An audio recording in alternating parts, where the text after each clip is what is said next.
4 teams fighting for a national championship. It's the College Cup in San Diego. Penn State wants to drink from the cup for the first time. They come to play with the top attack in the country. Florida State arriving with the nation's top defense.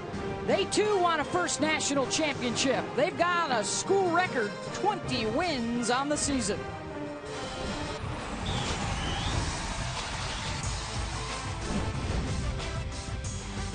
Welcome to ESPNU's coverage of the Women's College Cup presented by Enterprise Rent-A-Car. It's the semifinals with Penn State, a #1 seed, and Florida State, also a top seed in the tournament, champions of the ACC and the Big Ten going head-to-head. It's all a part of Jimmy V Week for Cancer Research on ESPN as we continue our commitment to the V Foundation and Jim Valvano's dream to defeat cancer. Our bracket and our first semifinal, Penn State, Florida State, and then coming up later tonight on ESPNU, it's North Carolina and Stanford, the championship, Sunday afternoon at 4 Eastern on ESPNU. And welcome to a rainy night here in San Diego. Beth Mowins, along with two-time Olympic gold medalist and World Cup champion Julie Foudy. And Julie, despite the weather, should be an aesthetically pleasing matchup. Both teams like to possess the ball, and both have very good scoring personalities. A lot of scoring personalities, a lot of fun to watch. You have the #1 offense in Penn State taking on the #1 defense in the nation in Florida State. And let's look at that Florida State lineup tonight. They're playing in a 4-5-1. And in particular, although their defense is solid, their offense is driven solely by Tiffany McCarty. 16 goals and 5 assists this season. She has been red hot in the postseason. 9 of those goals coming in the postseason. And for Penn State on the other side, they're going to play in a system they're a little bit less familiar with. They had to switch into a 3-5-2 this year, but having an excellent season. Christine Nairn, 16 goals and 11 assists for the senior, her best season so far. Excellent trio up top for Penn State as well. And now adding to the intrigue this evening, Erin McNulty is the starting goalkeeper for Penn State. She used to be the starter at Florida State, graduated, lost her starting job, transferred to Penn State, and now the woman who took her place, Kelsey Wys, is down at the other end of the pitch. And they're staring at each other across 120 yards. How about that? And she obviously knows the Florida State team very well. She's getting another chance now at Penn State to play in a final. Both of those keepers hoping this time they can actually take home the first cup for both of their respective schools. Wys is #1 all time in Florida State tournament wins. Right behind her is McNulty, who now wears the blue of the Nittany Lions. The winner moving on to play for the national championship on Sunday. It's time for kickoff to the national semifinals.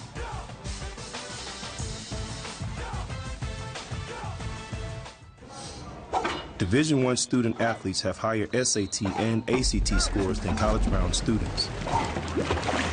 The number of us receiving diplomas is at an all-time high.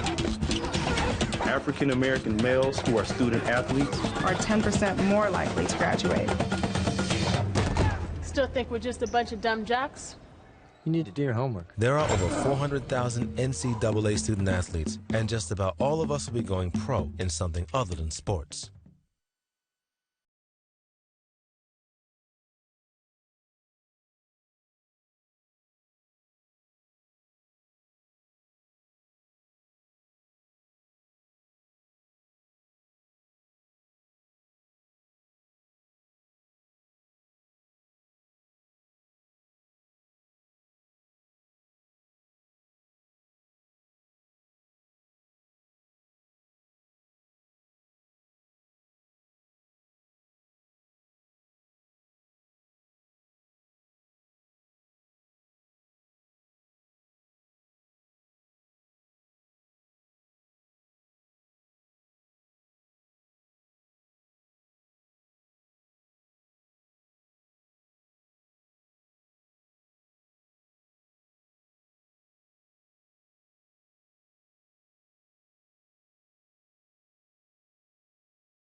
The NCAA Women's College Cup is presented by Enterprise Rent-A-Car. We'll pick you up.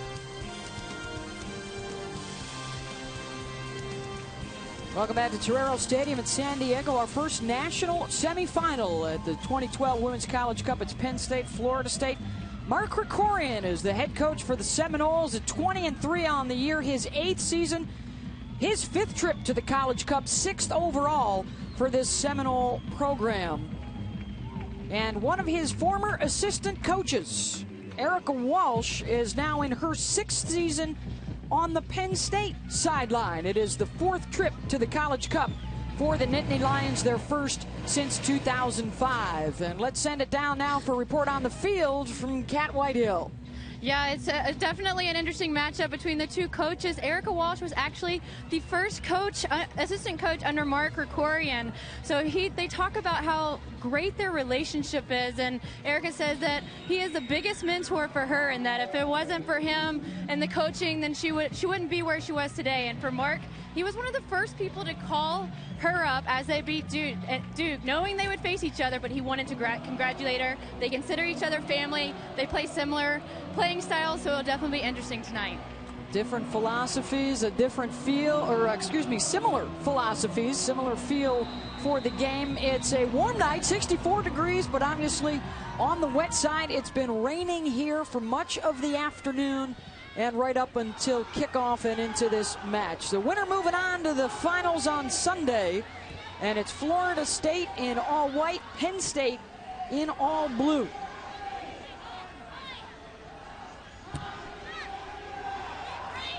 Both of these teams seeking their first national championship. And so much familiarity on the coaching staff, in goal. And they both, as you said, Beth, so eloquently, love to play aesthetically. Aesthetically pleasing. And so it's always, I find, curious to see how teams react when it's raining like this. Especially San Diego, you think sun, everyone always wants to come out here. So they were thinking nice conditions, and now they have this wet, slippery field.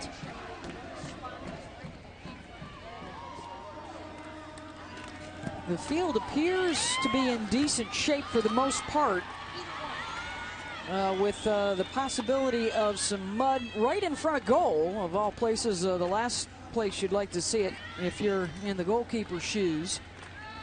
And that could play a role here this evening. Along the back line for Florida State, one of the things we will track early here is whether or not experience plays in the Seminoles' favor, Julie. 10 of the 11 starters were here playing in the semis a year ago. It's the first time for most of these Nittany Lions, and right across the face of the goal, and a corner kick coming up for the Seminoles. And what a good early look for Florida State.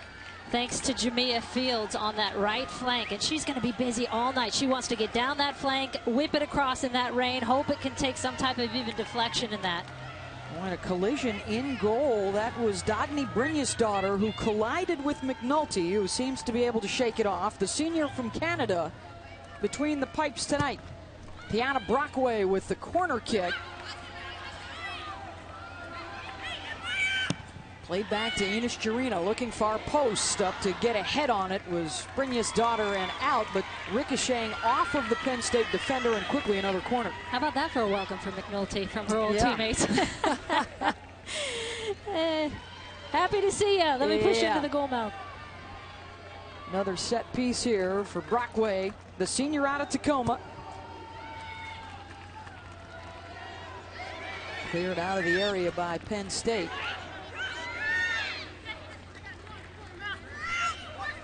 Regular season champions of the ACC, far and away the best conference in the country again this season. Jamia Fields tried to spin that one in. We had a goal kick coming up from McNulty, the champions out of the Big Ten Conference, who, interestingly enough, are 3-0 against ACC opponents this year, including a couple of wins already in the NCAA tournament. They eliminated Duke, a team that was here in the semis a year ago, and they did that in the quarters in their last game.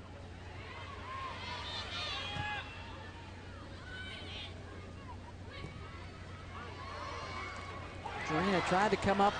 Emily Hurd playing it in front Weber trying to bring it down. It will scoot all the way through to Schramm. And Schramm plays it over the top. Taylor, the junior, out of Cannonsburg, Pennsylvania. And Penn State's going to try consistently to try and catch them out on the flanks, catch Florida State out, because Florida State, you're seeing early on already really aggressive with their outside backs. They play in that 4-5-1 system. And Mark Krikorian loves to be high with his outside backs, aggressive, attacking. But the problem with that is if you're not possessing the ball and you lose the ball, then you can get caught in the counterattack in those flanks. That was something that the Nittany Lions were going to look for here tonight. Casey Short, one of those backs, number 3 in all white, that likes to make the run. And she is marking up Maya Hayes, one of the most dangerous attacking personalities here at the College Cup.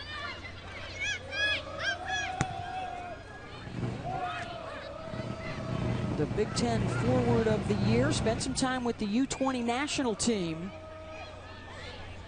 And a group of players that missed about the first month or so of the season. Each of the 4 teams here in the semis have had a player miss time with the U20s. Here is Tiffany McCarty with a touch. Instantly right on her is Corey Chapek, played out to FSU. And there's Maddie Evans sliding over in midfield as well for Penn State. They talk so much at Penn State about the engine she has. She just covers so much ground in midfield, and there she's tracking to the sideline to make that tackle.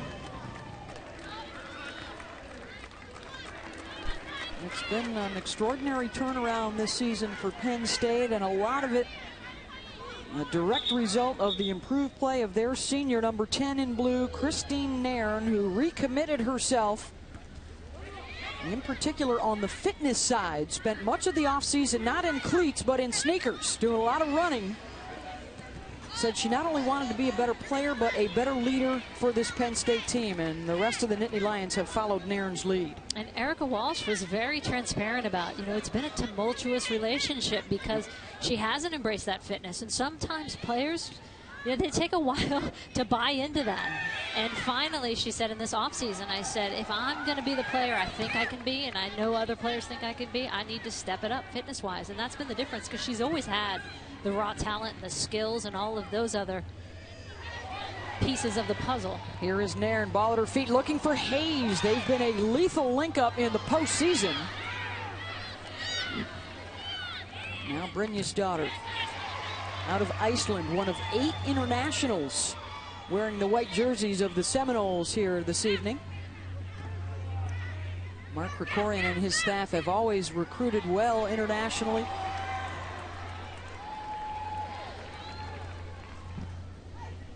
Penn State changes field and then turns it over.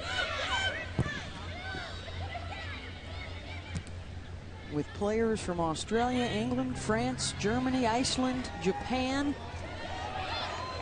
on the roster. Again, into the area and out to make the play is Wys, but the offside flag was up.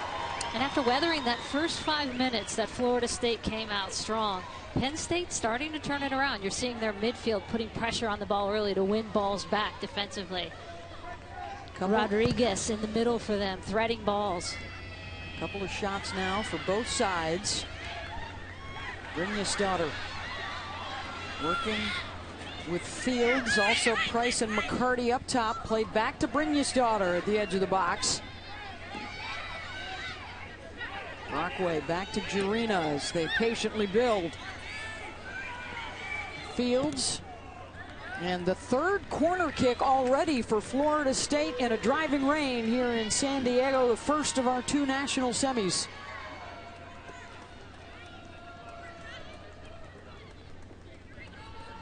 It's going to be Brockway again. They've got decent size in Brynjarsdottir, number 7, and Grubka, number 13, their 2 main targets. McNulty able to punch it out.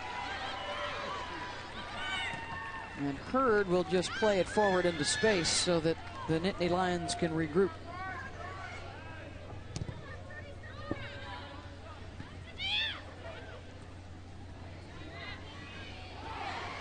This is Hurd again working that flank and ricocheting out of bounds off of Hayes.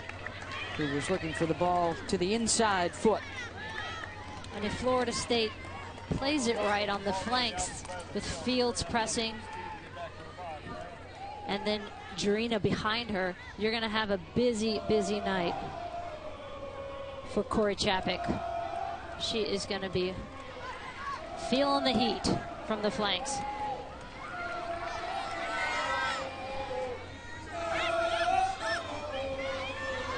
Some high pressure from Penn State. One thing that both teams, their defenders, when we talked to them yesterday, said, you know, we're used to dealing with speed with Hayes or McCarty in practice every day. They don't think that the speed will be anything new. Whether or not they can control it, a different matter.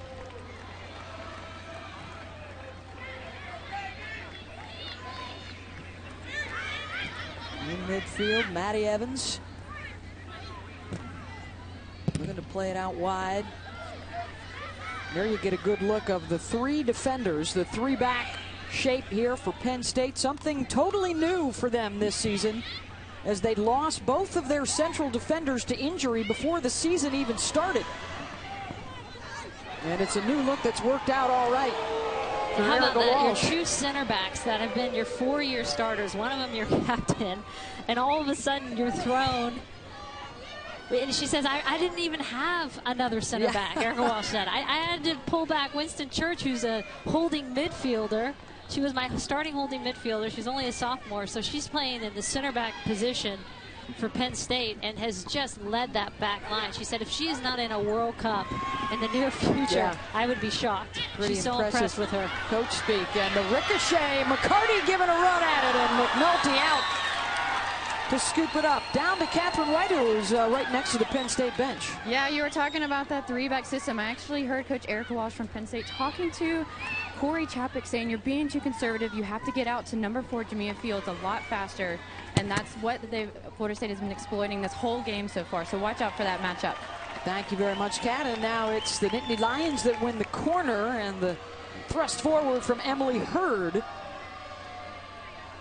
First corner of the night for Penn State. Raquel Rodriguez, the freshman from Costa Rica, over to take it. You can see there on that backside, Christine Nairn, number 10 for Penn State. She'll want to get a piece on this one. Redirected across the frame. Florida State should have the size advantage on those set pieces, but it looked like that was Whitney Church who was able to get up and get a piece of it. As Kelsey Wys will clear it out, the junior from Coral Springs, Florida. 23-0. They've tied the school record for most wins. A win here today would get them to 21, and they have been led by Tiffany McCarty with those 16 goals. 6 of those coming in this NCAA tournament, and there she is up top, number 14 in the all-white jersey. And the thing about Tiffany McCarty is she just stretches defenses with her speed. She's so fast, they have to respect that. What they do is they end up dropping, creating more space for her midfield to play make. Good pressure from Penn State. Trying to work that back line for the Seminoles. That'll get them a throw in for Hurd on the near side. Quickly back in play. And taken down by Fields, and outside the area here, the free kick coming up for the Nittany Lions. The top scoring team in the nation this year. They're averaging almost 3 goals per game.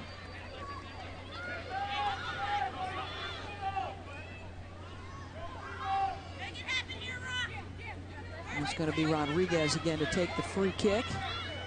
They're going to look for Church again, the center back coming forward. And in front, and off the one hop is Wys. Kelsey in her second national semifinal, as they were all here last year, losing to Stanford 3-0. But so far in this tournament, Kelsey has pitched 3 shutouts in 4 games.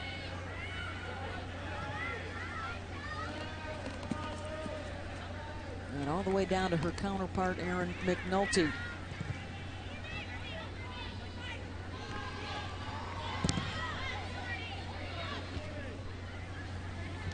First of our 2 national semifinals. Florida State in all white, Penn State in all blue. Neither has won a national championship. The winner here will move on to the final on Sunday. Our second semi is North Carolina and Stanford in a rematch of the 2009 national championship won by the Heels. Hurd couldn't maintain.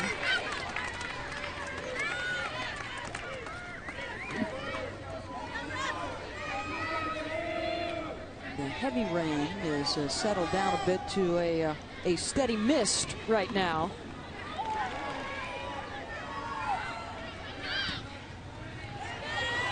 Played into space for Hayes, watched closely by Grubka. Trying to link up the long ball to McCarty. Hayes chests it over to Nairn. Those two working so well together this year. Played into space. Right in front of the keeper, Wys. And I like that idea by Nairn. And you can get a glimpse of her technical ability on the ball. Everyone thinks she's going to go wide. She shifts the defense. Then she just tries to thread it with just a little bit too much pace on it. 15th minute here in our national semi. Both sides with a couple of shots thus far, and another free kick here for the Nittany Lions. Our referee today, Ian Anderson.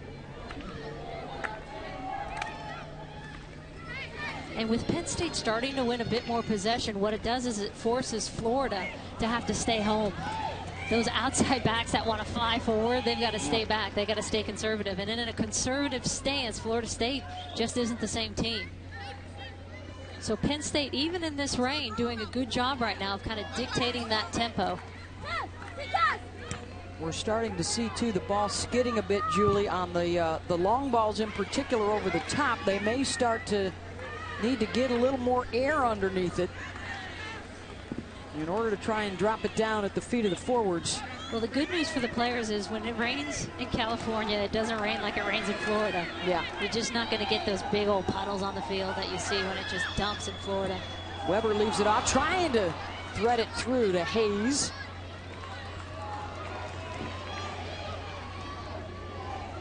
Taylor Schramm, one of those players that was at the U20 World Cup, along with Maya Hayes and Kassey Kallmann, number 9 in white, the defender for Florida State. They were teammates.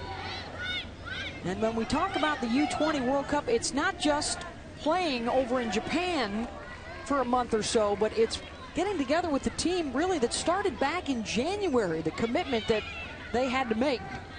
And then to come off something as emotional as that. You win a World Cup like that, you have all the hype of doing it together, and then you come straight back in to a collegiate season that's well underway. I mean, that's a huge challenge. Important for these women to wear the jersey of Team USA and certainly help to improve and increase their chances of possibly playing for the national team one day down the line.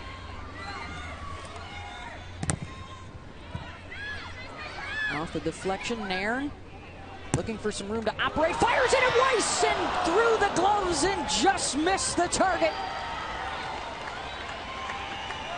And that is going to happen all night with this rain. And the goalkeepers know it. Got to get behind that ball, but you can see Nairn trying to get something on target, knowing that it can take any type of deflection, it can slip through. Taking shots from all over the field will be a priority tonight for both teams in this rain.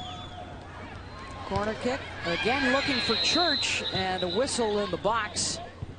And a push called on Penn State, and Kelsey Wys with a major sigh of relief that that ball did not squirt through the fingertips and into the back of the net. Look at that rain. Where are we? I don't even know what that is. Come on, I'm a Southern California kid. It doesn't rain here. I've been complaining for how many years to bring the College Cup here? It never rains. First time in 12 years that we've been on the West Coast for the College Cup. Oh, man. Mother Nature does indeed have a sense of humor. Kind of. It has been played a couple of times in San Jose, once in Santa Clara, but for the most part, in recent years at Cary, North Carolina, and at Texas A&M. So a lot of Stanford alums out here in particular excited that it's on the West Coast. Hayes trying to get a beat on it against Dinas Jarina, the senior from France, and a 4-year starter in the back. And Hayes, similar to what we were talking about with Tiffany McCarty on the other side. Hayes for Penn State, same explosive pace. So raw in front of goal. And then on top of that, next to her is Mallory Weber, the freshman. 13 goals on the year for Penn State as a freshman, and she's explosive as well. Whitney Lions tried to play it back to Emily Hurd, stepping back in bounds, but she was offside.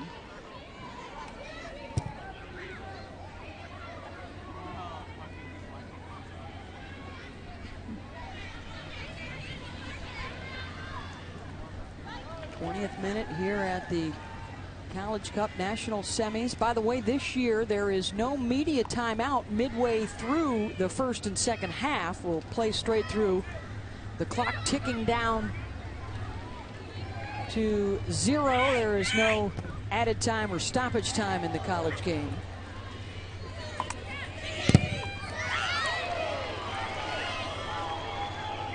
It's a center midfielder for Florida State, and Isabella Schmidt, the German, on their team. They have 8 internationals. Mark Krikorian has done such a good job of locating talent around the globe. There she is, tracking all the way back as a defensive center mid. And he's talked about how important having her healthy again and back in the lineup has helped. She sits alongside Brockway in the middle of the field, and it frees up Dagny Brynjarsdottir, number 7 for Florida State, which we haven't actually seen much of tonight. What a talented player she is, from Iceland. Plays on the national team of Iceland. There is Brynjarsdottir. They had a couple of shots in the first few minutes, but since then, the Nittany Lions have dominated possession. A near communication breakdown there for Penn State. Hurd able to clean it up at the last moment. And I am imagining Mark Krikorian on the sidelines thinking, how do I get back a hold of this game? Because unless they have possession, they don't have time to spring their flank players. Unless they have possession, they don't have people supporting their one forward up top at Tiffany McCarty, and that is a lonely game up top when you don't have players shooting through for you. This system only works if you can hold the ball. They won the regular season championship this year in the ACC. Mark, 29-7 in the NCAA tournament, has had tremendous success with the Seminoles. The only thing missing from the resume is that first national championship.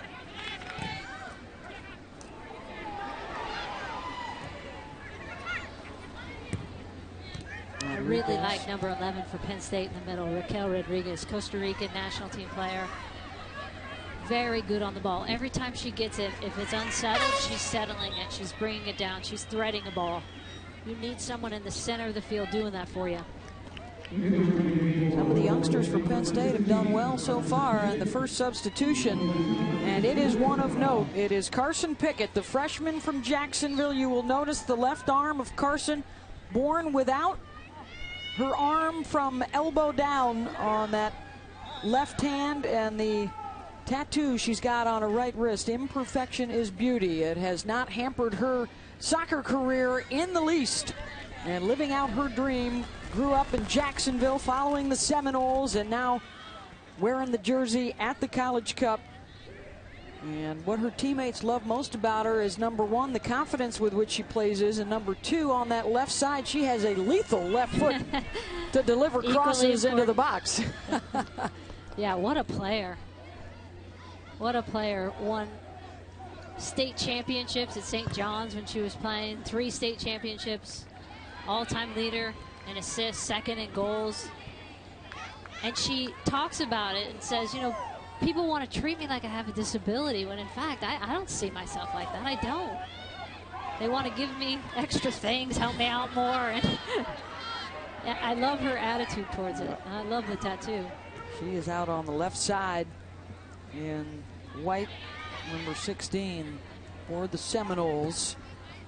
But you just alluded to the fact that Mark Krikorian was looking for a way to try and regain possession of the momentum in this game, and he immediately goes to the bench to bring in Pickett, who somehow managed to save that one and keep it in play.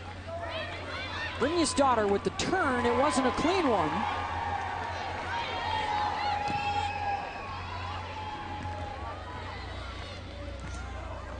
And we touched on it early, Julie. Would the experience for Florida State make a difference? And thus far, the youngsters for Penn State have nullified any kind of advantage there is to experience. Yeah, we both commented after speaking with the Penn State players yesterday how confident and relaxed they seemed. They were having fun. I think that stems from your leadership group. I think with Nairn coming in with a mentality this year that we're going to get it done. I'm going to be the best I can so the team can be the best they can be. Hayes is number 5 right in front of goal, and she would be unable to get to that. Goes across the face of the goal.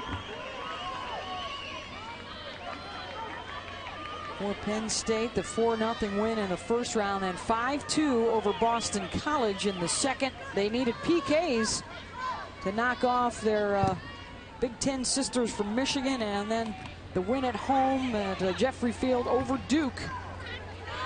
A team that was here in the national semifinals a year ago, denied a return trip by the Nittany Lions. There were 3 ACC teams here a year ago, but it was Stanford that went home with the trophy.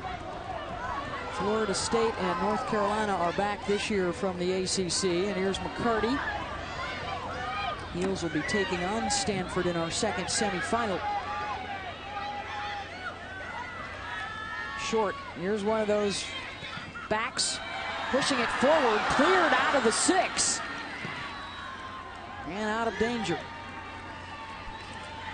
I think that's a good decision by Pickett right there. She got it on the flank. She didn't try and press it. Instead, she found an overlapping left back in case Short coming through, and they almost get something off that cross.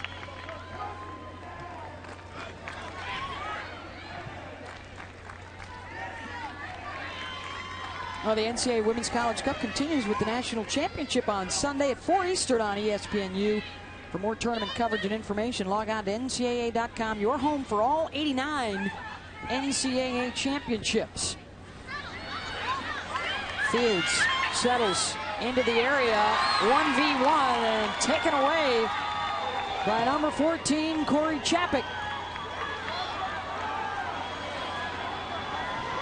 Weber running at Kallmann. Kassey able to nudge her off the ball. Little love tap. For a little love tap, exactly. And Weber's got some pace. You can see when she has that space and she's faced up. Excellent defending there by Kallmann. Get a body on her. And great defending on the other side by Chapek because Fields had some space there to take her. Hayes trying to run a little give and go.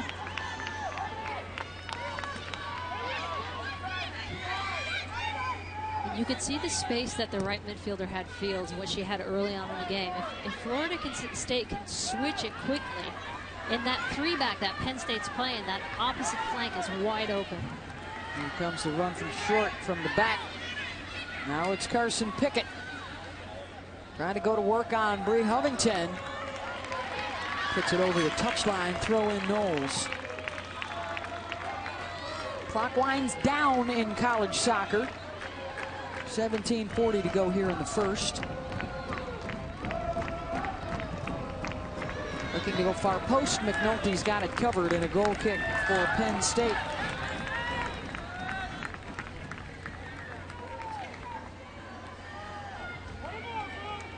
We just saw the road for the Nittany Lions. How about for Florida State? We've talked a lot about their defense, but their offense has been awfully good in the postseason. 6 goals in the first round, then the double overtime win against Texas Tech. They follow that off impressively 4-0 over A&M, and then knocked off Notre Dame 1-0 in the quarterfinals as the Fighting Irish get ready with realignment to move into the ACC. McCarty trying to redirect it. Has it on her feet. Whitney Church was right there with her. Jurina chips it in front. Brynjarsdottir got a head on it. From one outside back to the other. Here's Short on one side, and McCarty, she thinks she's going to get a little window there.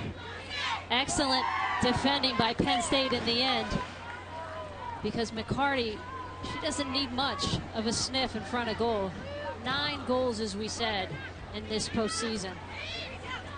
Whitney Church, the sophomore out of Ashburn, Virginia, or as she's known to all her teammates, Whit Church, all one word. When we were talking to the players yesterday, the Big Ten Defensive Player of the Year.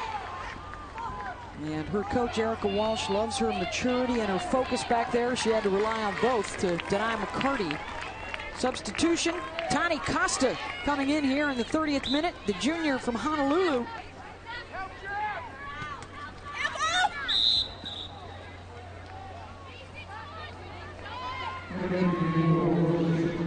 And also, Tiffany McCarty has checked out of the ball game for Florida State, replaced by Michaela Hahn, the freshman from Titusville, Florida. Substitution rules. You can be subbed out in the first half, cannot re-enter until the second half. You can be subbed out and return once in the second half of play. So it's not the end of the day for McCarty. What I would have given for those substitution rules at the international level. Coach, can I just take a little rest?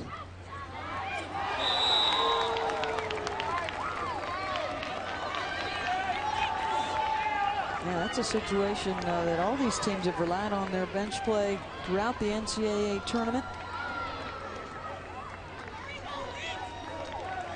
Raquel Rodriguez standing over that ball. 10 assists. Oh, she just left. 10 assists on the year now. Nairn is going to take this. Nairn with the left foot. Ricocheting around. Lifted out of the area. Going to go right back to Nairn. She's had the best scoring opportunity of the day thus far on the ball that went through the gloved hands, slid through Kelsey Wys, and trickled just wide of the goal. On a rainy night here in San Diego, it appears that the rain has let up momentarily.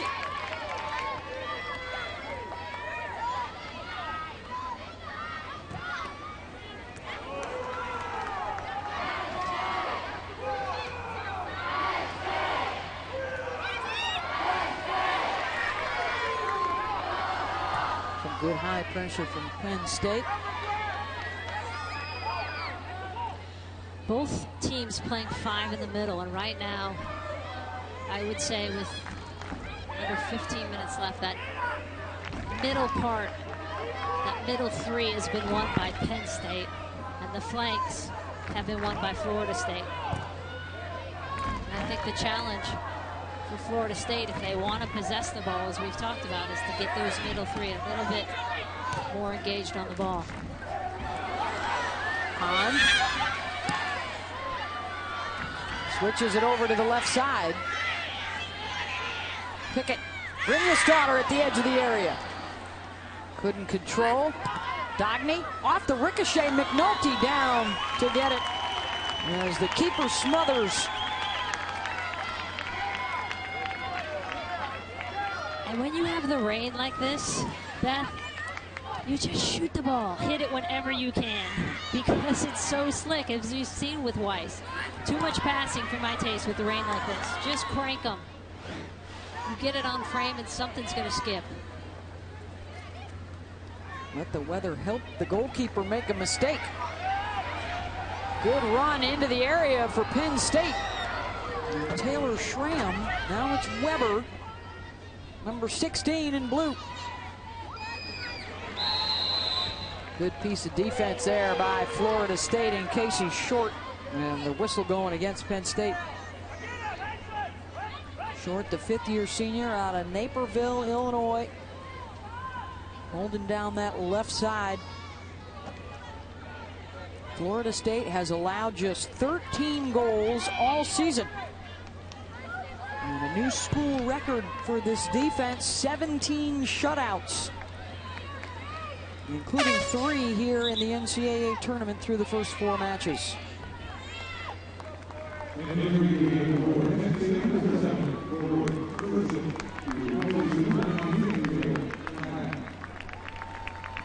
And a substitution coming in here for Penn State. Corey Person. Another freshman coming on.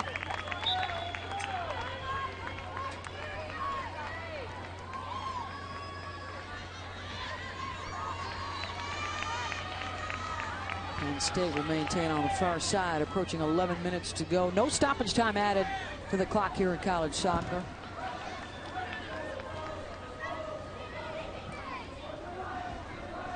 Into the 35th minute.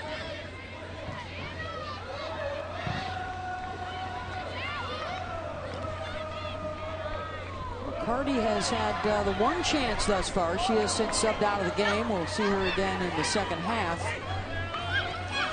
Hayes really has not yet had a golden opportunity for Penn State. Look at far post, Brynjarsdottir trying to slide on.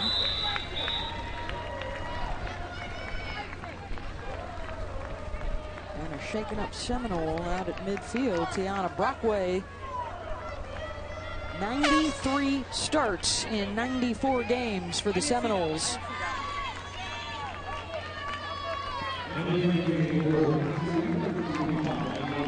Mallory Peterson now on to replace Emily Hurd.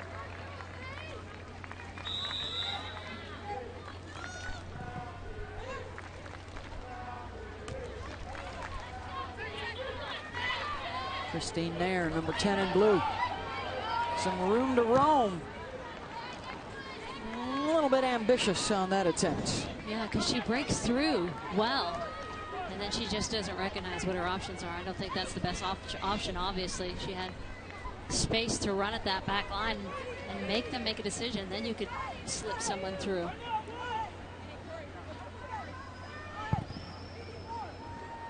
Four trips to the College Cup for Penn State.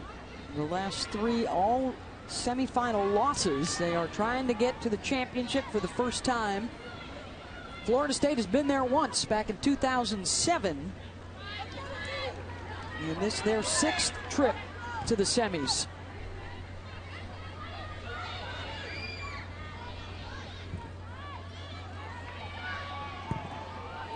Played across in front, Wys down to get it. And again, good job by the Central defense to shield Weber from the ball. And those are the balls that are going to create so many problems, though, with this weather. You drive them across that box. It's not always going to be the prettiest. Get it wide and drive it in there.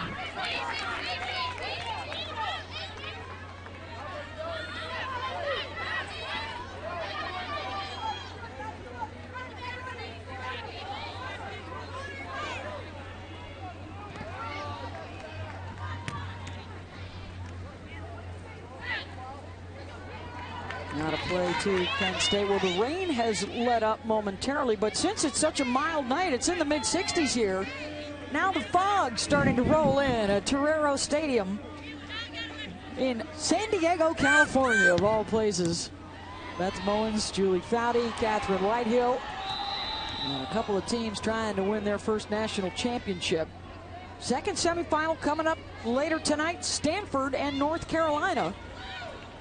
And I will be a soccer Switzerland trying to keep Foudy and Whitehill separated, the Stanford grad and the Tar Heel grad. Got a lot of talk on Twitter. What are you betting? I say I only bet donuts. Not that we wager, no. Right. Only in donuts.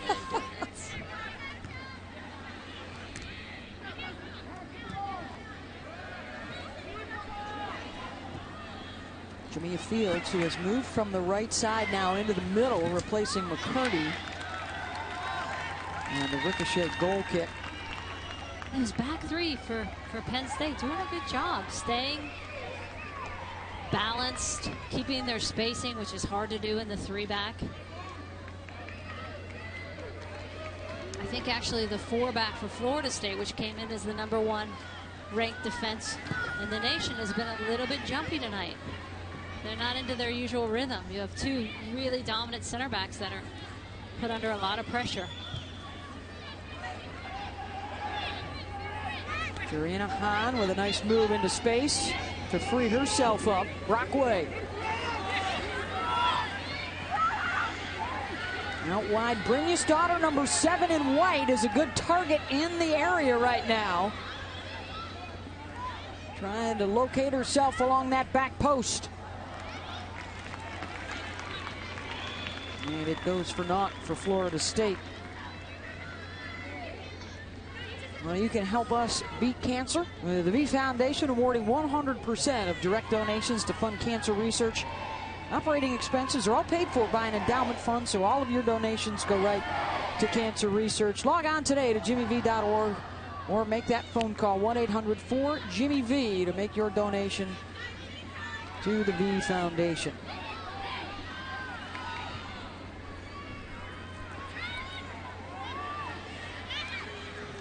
Fields seeking out Brynjarsdottir, but broken up there by Chapik. Now Jarina. Nice move to the left foot, and McNulty able to change course after she was leaning to the right side. There's your attacking right back, though. I love it. In the box, taking people on. The right back from Florida State. And she did. She creates a window here. Gets a little bit unlucky because that deflection could have gone her way. Well done by Jarina, the French international. Under 5.5 minutes now to go in this first half. 35th minute in the national semifinals.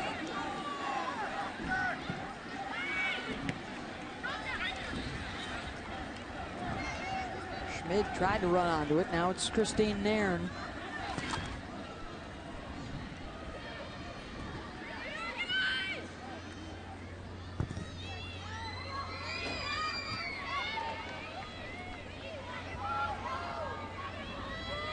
Short. Navigating her way through Nittany Lions. A big collision play on. Says Ian Anderson as Rodriguez is slow to get up. And a dispossession by the Florida State defense. And that was an opportunity for Penn State. They dispossessed in their own half. It was a fullback trying to get forward for Florida State. There's a gap on that back line. Pounce on that. You can see there's only 4 minutes left. A little fatigue coming through, because that's a great opportunity to start sending numbers and take advantage of that. Well, coming up on our ESPNU halftime report, we'll hear from both head coaches.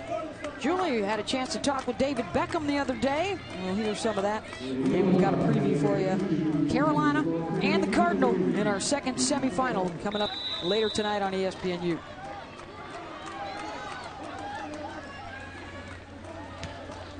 What intrigued you about that matchup coming up in our second semi, Julie? You know, I love watching a player like Crystal Dunn from North Carolina.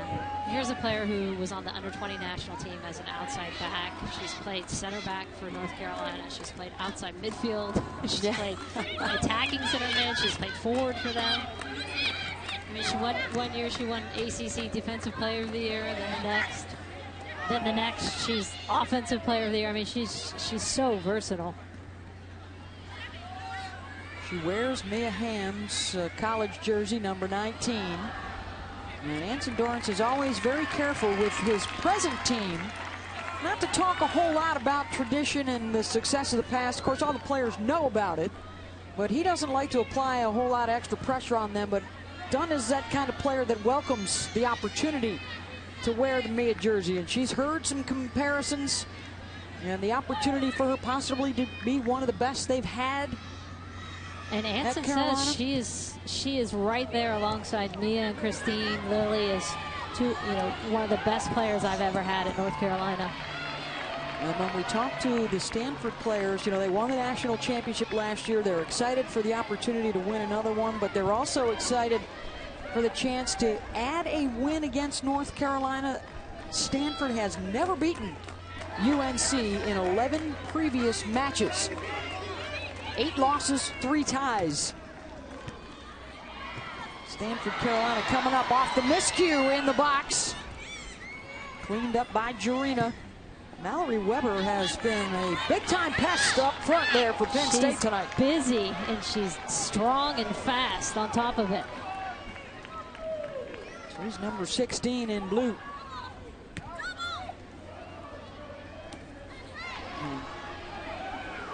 Brynjarsdottir for Florida State, out to Brockway. Approaching 2 minutes to go in the half.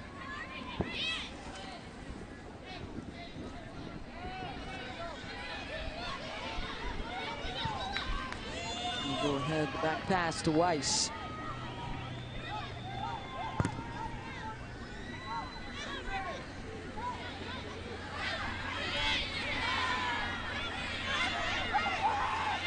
Settled by Fields. She's got Brynjarsdottir with her, and the pass broken up by Church.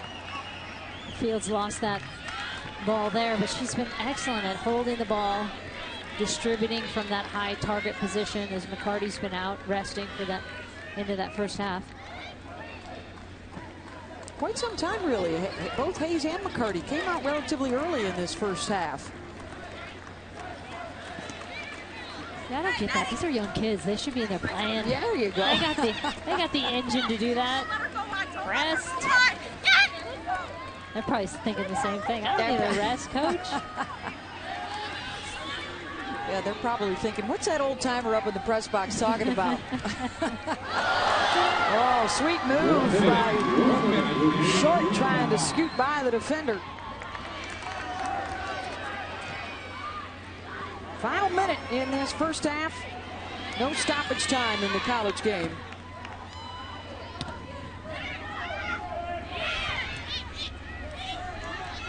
Seminoles trying to get one more rush forward. Brynjarsdottir out to Hahn on the right flank.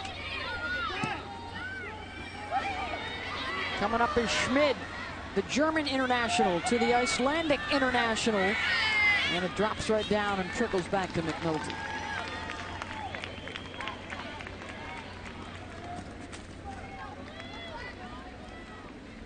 Tony Costa is the only Nittany Lion across midfield as the final seconds tick away.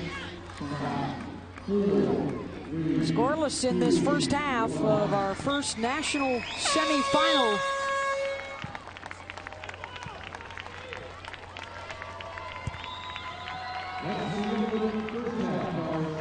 Four shots apiece, the one shot on goal for Penn State. And neither side able to muster a shot in the last 11 minutes as the game got bogged down a bit in midfield. Catherine Whitehill now has Mark Krikorian.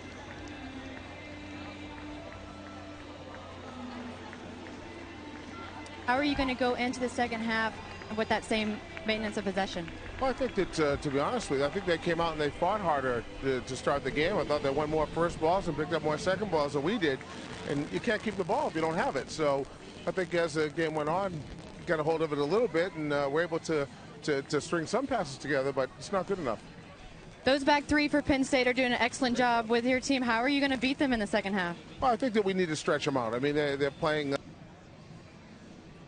little bit. It will help us a little bit, but we're also a bit impatient, so we're going to have to be a little bit smarter. All right, thanks so much, Coach. Thank you very much, Kat. Physical matchup here with a trip to the finals at stake tonight in San Diego. 0-0 as we go to the half here at Torero Stadium.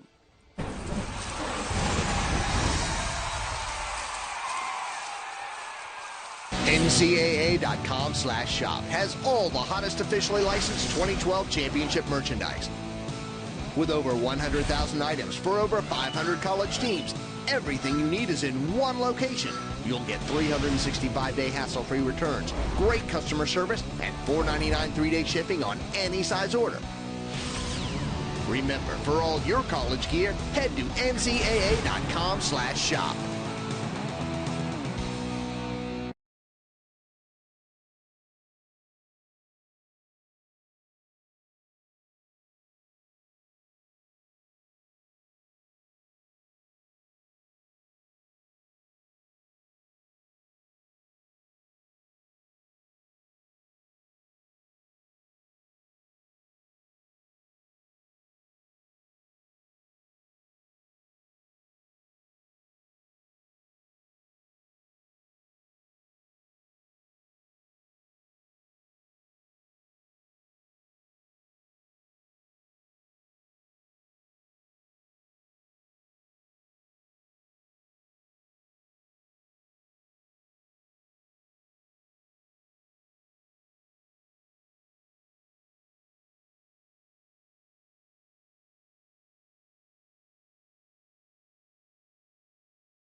After 6 seasons here in the U.S., throngs of attention, one MLS title, and possibly another tomorrow, David Beckham has announced his playing days with the LA Galaxy are officially over. But the 37-year-old is not ready to hang up his boots. Him and the family have one more adventure that await them, and an MLS ownership in a franchise may be part of that picture. I had a chance to sit down with David Beckham and talk about his time in LA. When I came here 6 years ago, I said that I was committed to being an ambassador for this game, for this country and for this league. That's never going to change.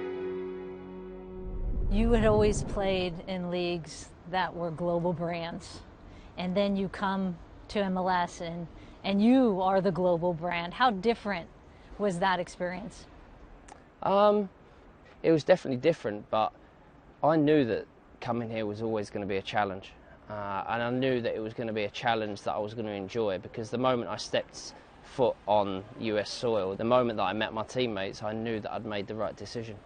You announced a 2-year deal with the Galaxy in January. Why did you decide not to pursue that second year?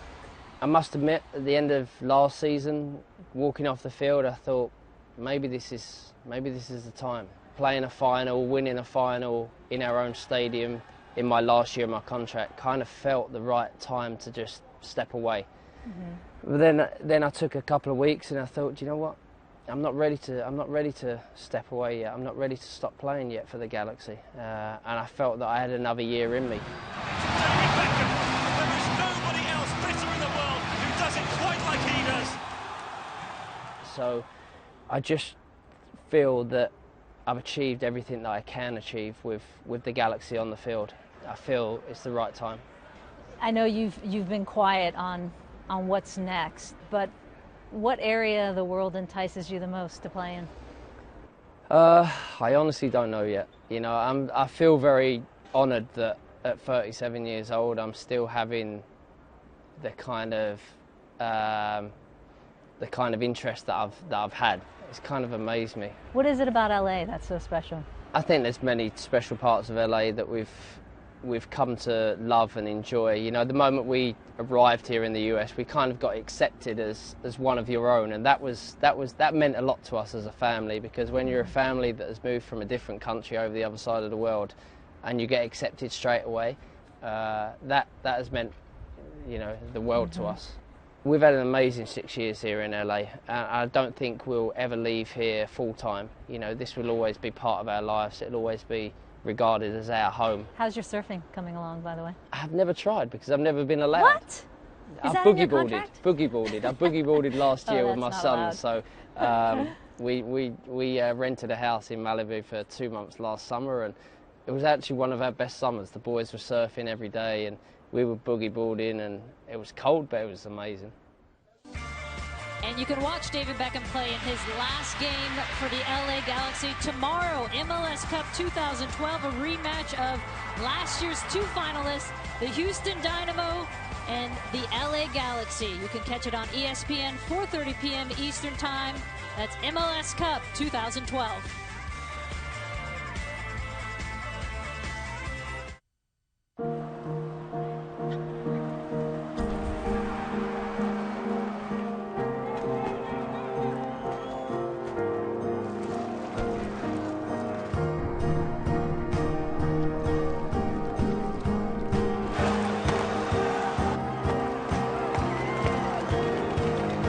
There are over 400,000 NCAA student athletes, and just about all of us will be going pro in something other than sports. This telecast is copyrighted by the NCAA for the private use of our audience. Any other use of this telecast or any picture, descriptions, or accounts of the game without the NCAA's consent is prohibited.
It's all about research, people. We've got to stop this.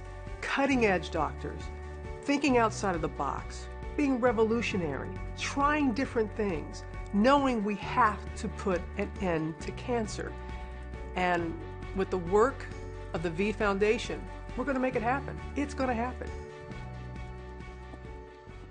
And you can help us beat cancer. The V Foundation awards 100% of direct donations to fund cancer research, as operating expenses are paid for by an endowment fund. So log on to jimmyv.org or call 1-800-4JIMMY-V to make your donation today. We are here in San Diego, the Women's College Cup, Penn State and Florida State, the first semifinal. Coming up later, it's North Carolina and Stanford. The winners will face off Sunday afternoon on ESPNU for the national championship. Well, Stanford and North Carolina, let's take you back to their last postseason meeting, and that was for the national championship in '09. And it was an early goal, Casey Kallmann to Jessica McDonald in the 3rd minute for the Tar Heels, and that held up in a 1-0 victory for North Carolina and a 20th national championship in the 30 years of this NCAA tournament. Beth Mowins along with Julie Foudy. And Julie, those 20 titles looking awfully good for Carolina, but the most recent trophy is in the case up at Stanford, as the defending champs are back to try and make it 2 in a row. And what's so fun to watch about these two giants of the game is you have a field laced with potential superstars that are going to play on the U.S. women's national team one day. 2 in particular that you should watch. For Stanford, Chioma Ubagagu, who is a sophomore this year, under-20 women's World Cup champion. Her teammate on the under-20 women's national team, Crystal Dunn, plays for North Carolina, can play all 3 lines, Crystal Dunn. Right now she's playing attacking center mid, very hot, on form. So a lot of fun stars to watch and a glimpse at the future of U.S. soccer. All right, and that is the second semifinal coming up later tonight here at Torero Stadium in San Diego. The national championship game will be coming your way on Sunday afternoon. Halftime, Florida State and Penn State. We've got more soccer coming your way soon.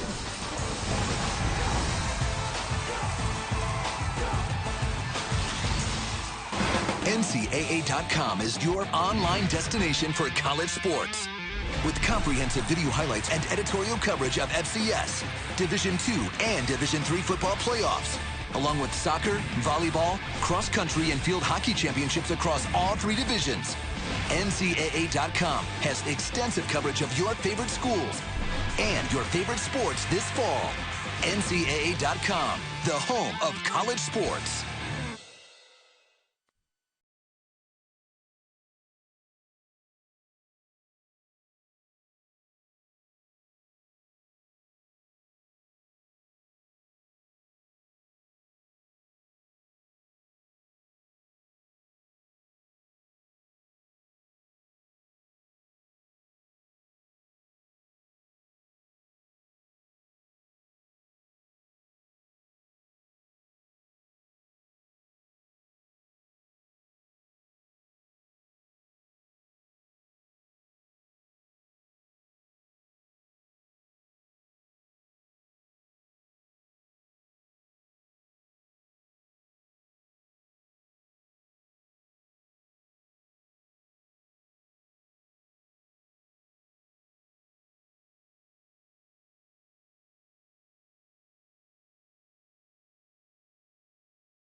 Welcome back to ESPN News coverage of the 2012 NCAA Women's College Cup, presented by Enterprise Rent-A-Car. And our first semifinal of the night, scoreless through the first half. Getting set to start the second half. Winner will move on to the finals on Sunday afternoon. Our second semi coming up later is Stanford and North Carolina. Beth Mowins along with Julie Foudy. And Julie, we heard from Mark Krikorian going into the half. Not as much possession as he would like. The weather hasn't helped him, and certainly the play of that back line for Penn State hasn't helped him. Yeah, and it's tough when you're a team accustomed to playing and keeping the ball. When you're in this rain and it's slick, things are flying away, so they have to adjust that a little bit. Play a little bit tighter, play to feet, make better decisions, but better patience. You heard him say that. We were talking about it a lot first half. And he wants a better effort from his ball club. What does Erica Walsh think about this second half? She's with Catherine Whitehill. All right, Coach, the more experienced team was Florida State, but it looked like you were. What did you think of the first half? I thought the energy was fantastic from our group, but at this level it takes more than energy. And what I said to the team in the locker room is we're going to have to match that energy and be a bit more clever in the second half if we're going to break them down. You talked about your back three being a bit conservative and worrying about the flank play from Florida State. What did you tell them at the half to kind of change and not be as conservative? We just have to make better decisions. I've empowered them to make decisions on whether to force in or force out. And we've got to be quicker with our decision making and communicate it a little bit sharper. All right, thanks so much. Back to you, Beth. Thank you very much, Kat. Well, you were of a similar mind, Julie, talking during the halftime here that you'd like to see them be a little more aggressive in that attacking third. Well, and they're getting good opportunities in that attacking third, then they're just making the wrong decision. They're choosing the wrong tactical decision. So I think that is the key there, is once they win that ball, can you recognize where that on player is? Be a little bit tighter in that final third. So we have to give some kudos to that Florida State defense as well, holding the highest scoring team in the country in check, scoreless through the first 45. As we take a look at the stats, just the one shot on goal for Penn State, a shot that trickled through the gloves, a slippery soccer ball of Kelsey Wys. And fortunately for the Seminoles, it went just wide of the post. And really for both teams, as we talked about in the first half, you should be shooting from anywhere on this type of field with the surface, with the rain. There should be more shots on goal in both of those categories. Substitutions will change in the second half of play. You can leave the game and re-enter once in this second half. Both McCarty and Hayes return to the field. Number 5 in blue up top for Penn State. Number 14 in white up top for Florida State. The two big goal-scoring threats. And here is McCarty with the ball at her feet. Fields battling with Raquel Rodriguez for Penn State, and the whistle will go against the Noles. And a couple of teams that are seeking their first national championship. Florida State has been to the finals once in 2007. Ironically enough, their goalkeeper on that occasion is now in the Penn State nets. Erin McNulty, a starter for them as a freshman, held the job for a couple of years, then lost the job to Kelsey Wys.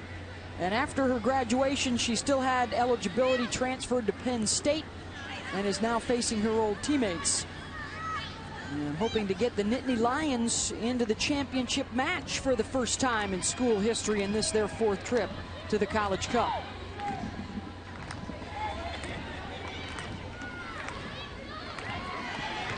Into the area, threatening. Looking for McCarty, but the defender got there first. Fields, she's had the ball at her feet quite a bit here tonight. It's a rainy night and a wet pitch here in San Diego.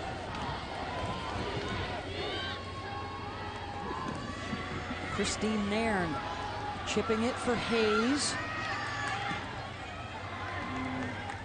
Hayes going to try and work that one towards the end line. Well played by Florida State to keep it in, and Jarina will earn the ball there. Relatively quiet first half, though, for Maya Hayes. Here we're seeing her battling with Jarina, but we know she can score. Maya Hayes has 15 goals on the season, 4 goals alone at this U20 Women's World Cup. Scored 31 last season for Penn State with the amazing year she had. And with that World Cup earlier this year, has only played about 2/3 of the season. But Maya's still good enough to win for the second time in her career the Big Ten Forward of the Year honor. Penn State swept all the major awards as they went undefeated in league play. Erica Walsh was the Coach of the Year as they won their 15th Big Ten championship. They have dominated the Big Ten.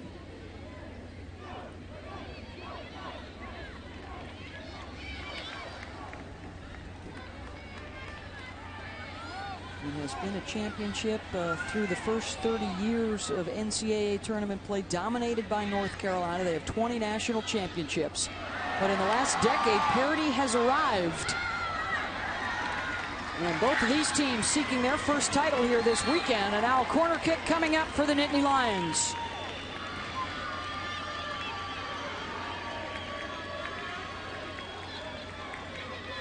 Here comes number 17, Church, for Penn State on that back line. Chapik, number 14, another target. Nairn, number 10. Rodriguez to take it, trying to get it to that far post. Seminoles first to get a head up to it, and Grubka, and blasted back out across midfield.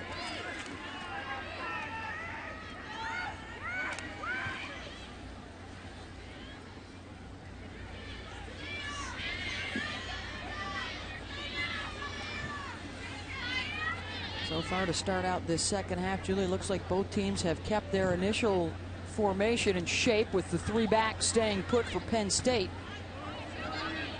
If they get a lead, often they will move Nairn to the back line and play four in the back to try and protect the lead.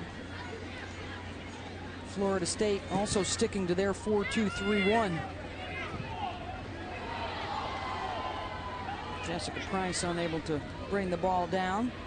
And for all the good work that Penn State is doing by winning the ball and then possessing it, it's that final third that's just letting them down a little bit.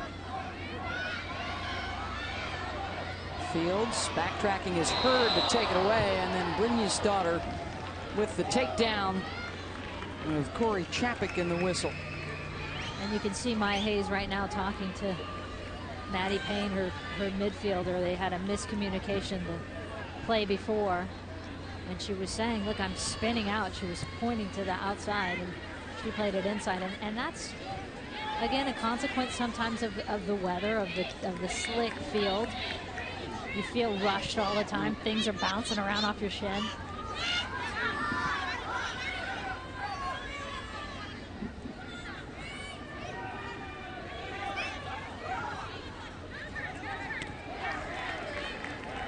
McCarty couldn't get to it as Taylor Schramm right there with her. They have been very good, Penn State, about keeping a body close to McCarty. And that's over the near touchline. Throw in Seminoles.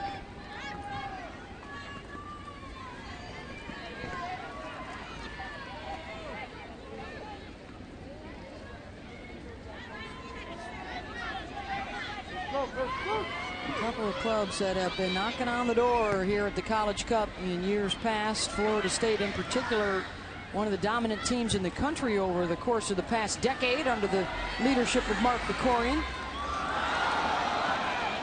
Just too much pace on it for Mallory Weber. But the good news is that was the right decision. Yeah. That one. Yeah. That's just a consequence of it being fast tonight with that field.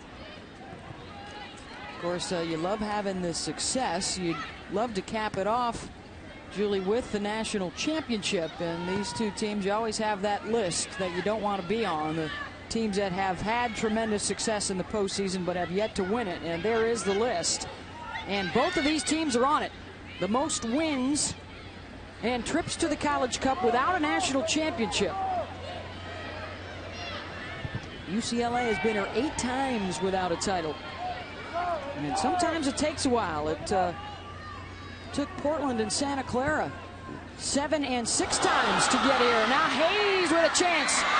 Switches direction, and what a terrific job by Grubka to come back and help out. And Wys able to contain it.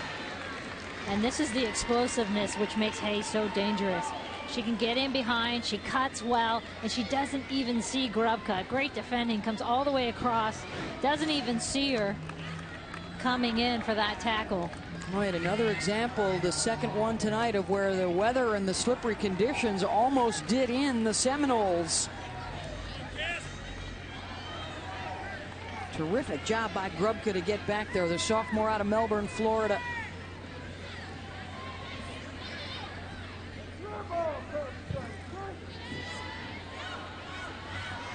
Over the top.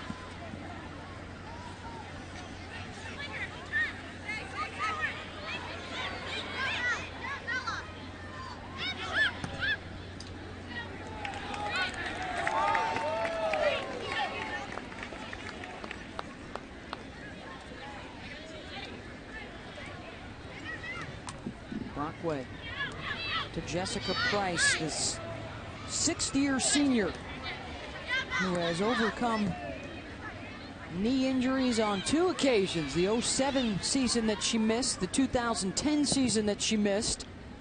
Number 6 in the white jersey for Florida State.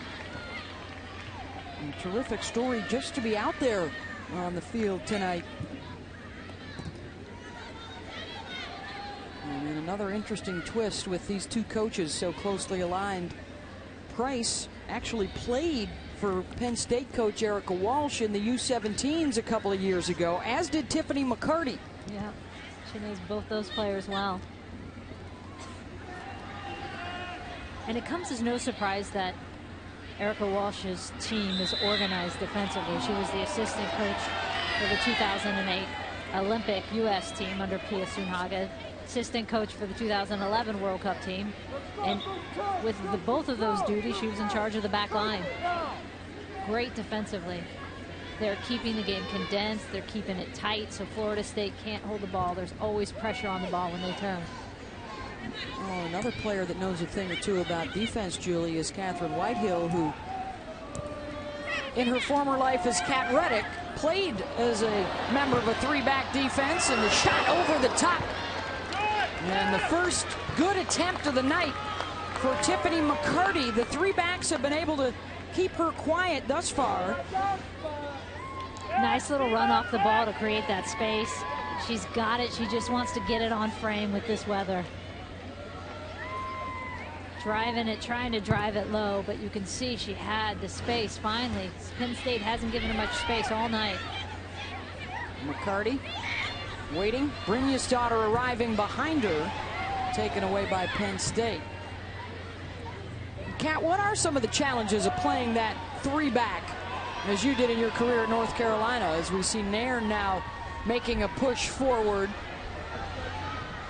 And off the ricochet in front, Hayes able to finish it up for Penn State in a 1-0 lead.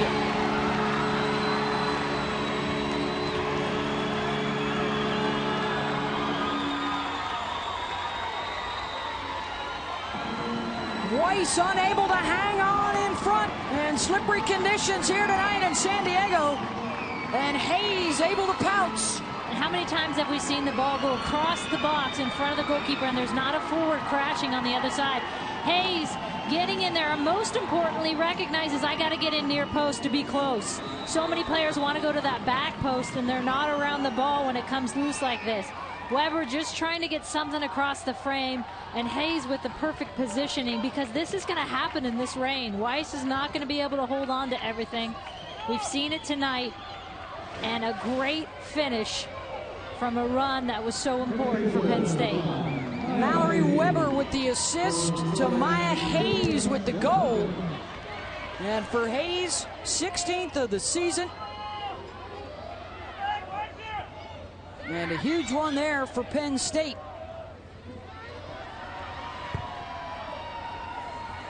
And we'll bring Kat Whitehill back in to talk about that 3-back defense for Penn State. As they push forward again, Hayes looking for more. Drops it off, and Wys able to scoop it up. Kat? Yeah, the important parts of a 3-back, and a lot of people don't really understand it because most teams play in a 4-back now, but the key is you must stay compact. You have to communicate a ton, and you can't take a lot of risk. Because if one person gets out of shape, then you're left with two, especially when you're playing against a 3-forward system. And a lot of time in a 4-2-3-1 like Florida State is playing, they will push a lot of people high, and it turns into a 3-forward system. So that's the key. You must stay compact. And so far, this Penn State team has been so disciplined at staying compact and keeping those communication lines open, and they are extremely loud back there. Another opportunity here for the Nittany Lions. Weber. Worth a chance, though. Mallory Weber is fun to watch. Yeah. She gets on that flank and she wants to take on. I like that. I love that instinct. You don't see that enough in younger players. I think a couple times Maya Hayes, I've been saying out loud, go, go, you know? And you see that in Weber. It's a little bit more instinctive. Weber, the freshman out of Michigan. Number 16 in blue up top. You see a little more pep in the step now, the Penn State players. And a 1-0 lead. They keep their shape with Nairn up top. Touching on what Kat was talking about, though, Corey Chapik yesterday sitting down with the outside back in this 3-back for Penn State. She said, you know, the hardest change for us since we weren't used to playing it, we had played in a 4-back, was exactly what Kat talked about, is staying home, not attacking. With a 3-back, you want to go and you just can't. Schramm Hayes has some space, and with good reason. She was offside.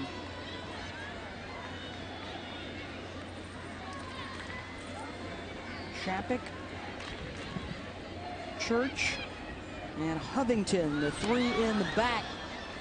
Out of necessity this year due to some injuries prior to the first game of the season for Penn State. And they have done more than hold their own throughout the year, and so far tonight.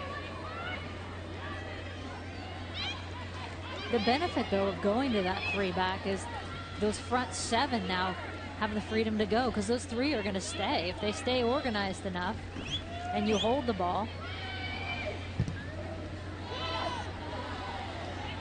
Jessica Price, known for her long throwing for Florida State.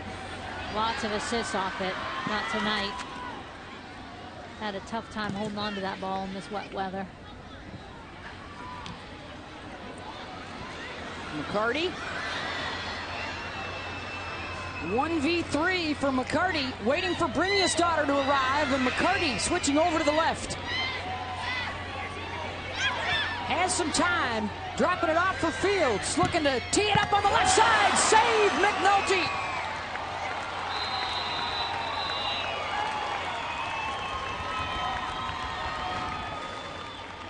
First shot on goal of the night for Florida State.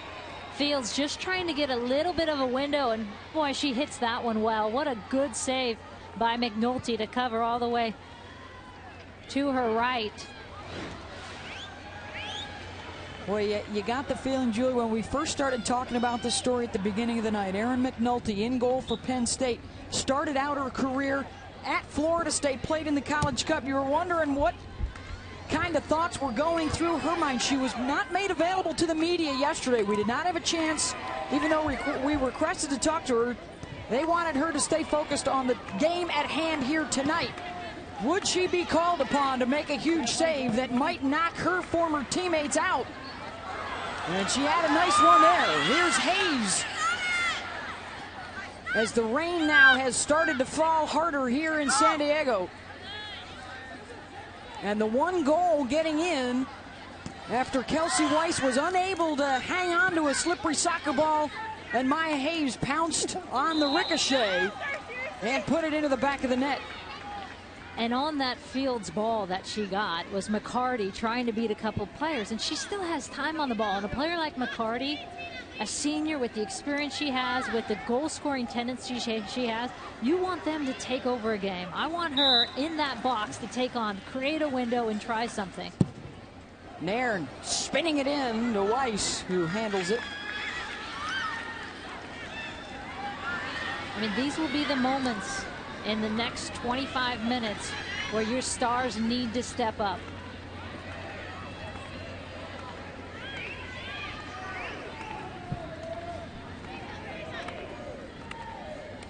And Florida State do it with the senior leadership of Tiffany McCarty, their all-time leading scorer, #1 in points. Fields on the run. McNulty off her line to snare it.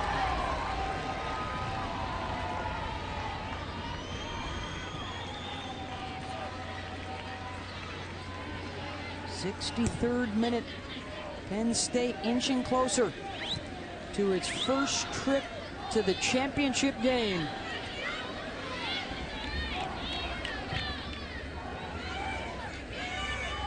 We talked to Kristin Nairn yesterday. She said, you know, we knew we were going to be good, but it's still a pleasant surprise to be here. We've been frustrated and disappointed through the first 3 years. We didn't think we played up to our standard in the postseason, and finally breaking through to get to the College Cup this year. And now if their defense can hold the line, the trip to the final will be theirs. Here we go again with Weber and Hayes. Emily Hurd's got it to Kristin Nairn. Cross knocked down by Jarina. Rodriguez. She'll whip one fly. Blisters one over the bar.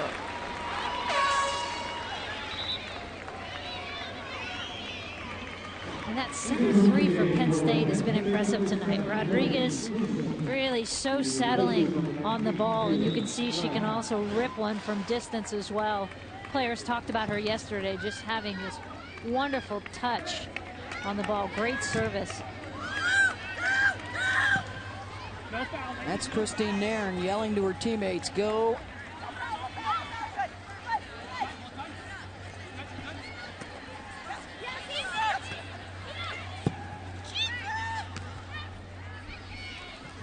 And we talked to Erica Walsh. We've mentioned the transformation that has come over Kristin Nairn this year, and you mentioned the three in the middle. Walsh said sometimes players want somebody to follow, and literally in the middle of the field, it's Nairn above a couple of freshmen, Rodriguez and Weber, and we've been calling their names a ton tonight as they have followed Nairn's lead. And it's interesting too, because when you think about the absence of Amaya Hayes to the Under-20 World Cup, they lost Taylor Schramm as well. Fields with McCarty trying to make a move, and the one hopper right into the chest of McNulty. And when those players are gone for 6-7 games at the start of your season, it gives a player like Kristin Nairn the opportunity to step up. And what a game Fields is having. She just loves to go at players. And that's just a bit unlucky because she's right at the keeper. But I like that she's looking for that. Well, I was interested to hear you and Kat talking, even on the national team, and the confidence and the leadership capabilities that all of you guys had just to make that squad, and yet still as a group, you want that leadership from your coach and your team captain in that kind of direction as well. Yeah, you want to be decisive. You want, you know, and I think with Nairn, with those players and the stars gone with the U20 World Cup, she had to be the decisive leader. Tani Costa has come in for Penn State. You can re-enter in the second half one time. And a 1-0 lead for Penn State. Maya Hayes in the 57th minute, assisted by Weber. I'm sure there are players who I played with who would have said you were far too decisive. A boot in the backside is what they wanted to give you? Yeah, as my veins were popping out of my neck telling them what to do. Maybe not quite that decisive. We're going to see some pretty decisive players in our second semifinal, too, with defending champion Stanford and 20-time champ North Carolina. That's the second semi coming up tonight. Winners to play on Sunday afternoon for the national championship. Penn State with 9 shots already today. That's already more than Florida State usually allows for the full 90 minutes. Giving up just their 14th goal of the season here tonight. And the top defense in the country has been scored upon.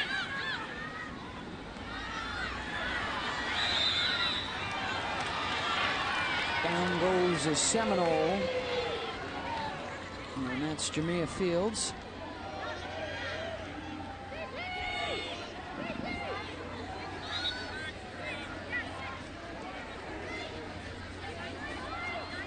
And the rain, even though it's kind of misty, it's still persisting. So it's wet still. Here's a great opportunity for Florida State, even if it's an ugly one, that second ball jumping out of this. Got Brockway to take the free kick. A target-rich environment at the edge of the box. Looking for the head of Grubka.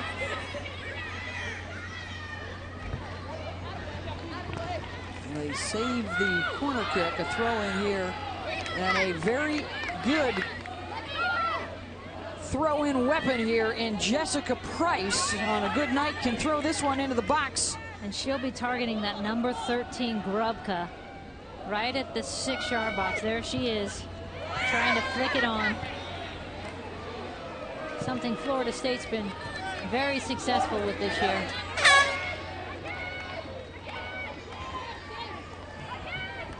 Here comes Carson Pickett, the freshman, on again from Jacksonville to replace Price. She can return.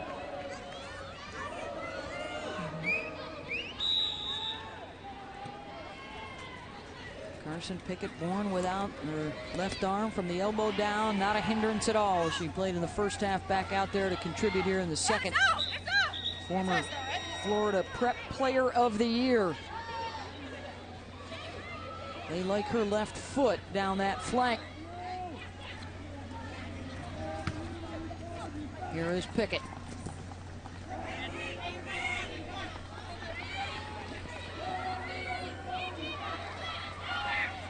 69th minute here for Florida State, down a tally. Short, nice move to the end line, or cross, and a corner coming up. And again, an opportunity for some air superiority here for the Seminoles. Let's see where Grubka and Brynjarsdottir show themselves.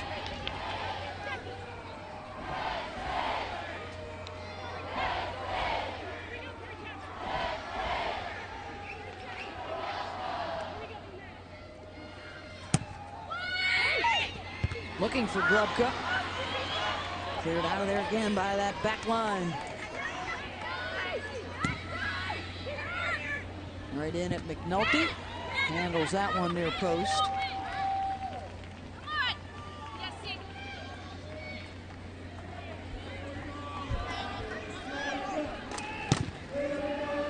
Under 20 minutes to go on a night where the Penn State Nittany Lions, their five-time national champion women's volleyball team, the #1 seed in the NCAA tournament that's just underway. They were victorious in their first-round matchup tonight. And here in San Diego, the soccer team trying to play for a national championship for the first time in school history.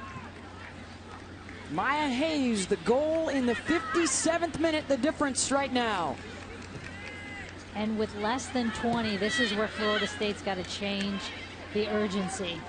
You're seeing Penn State having time on the ball, holding it.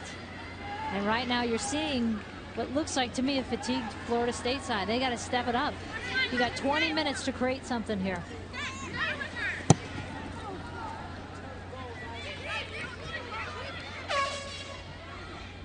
Well, let's check out the handiwork here of Penn State offensively and Maya Hayes.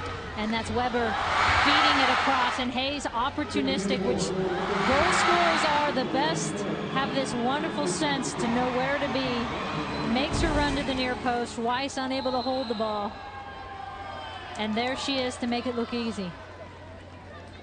But again, how many players would go to that back post or hold up? I mean, it's such instincts. She was right there. Junior out of West Orange, New Jersey, said last year we were all at home in State College watching the College Cup, hoping that we would have the chance to be there this year. And right now, she stands to have the game winner. Let's see if McCarty and the Seminoles can do something about it. Knocked out in the semis last year by Stanford, back again for another crack at it.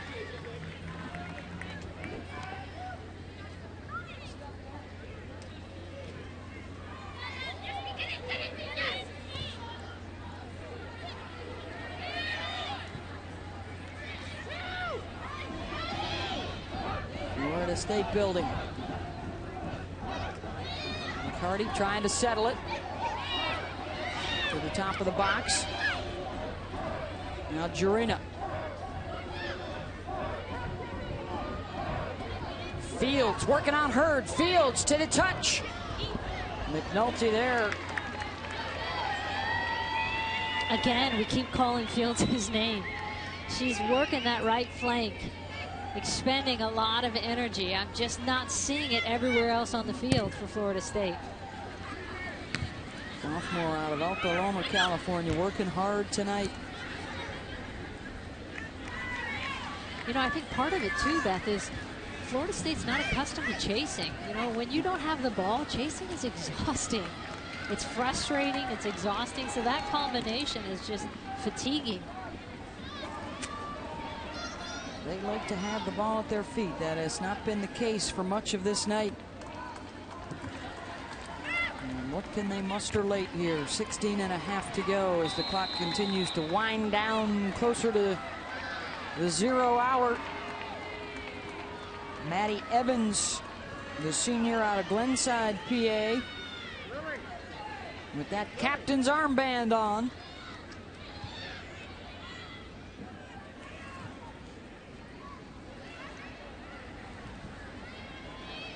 Hayes taken away by Florida State. Penn State head coach Erica Walsh 15 minutes away and counting.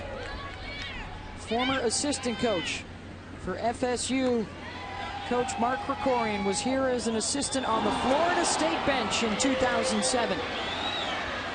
Went on to coach in the Ivy League and then arrived in State College and has helped Penn State get back to the top. Rodriguez with the takeaway.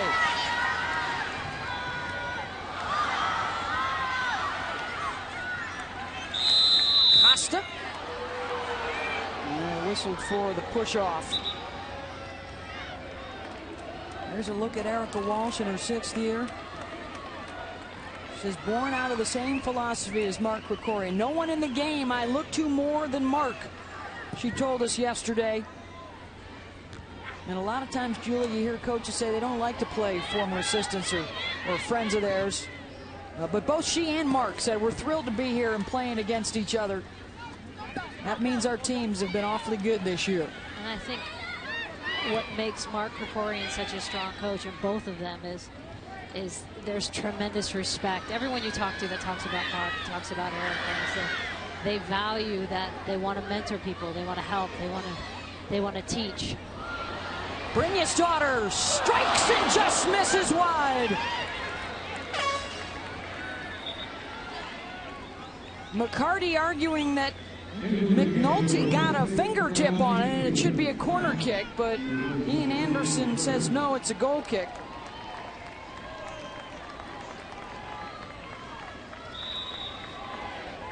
Hurd coming out for Penn State. Schramm back on. And again, you're under 15 minutes now, almost to the 10-minute mark.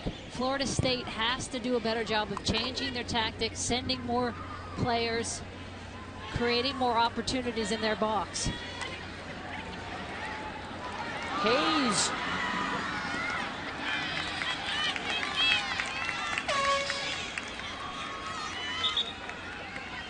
Grubka able to clean it up again. Here comes Jessica Price back on,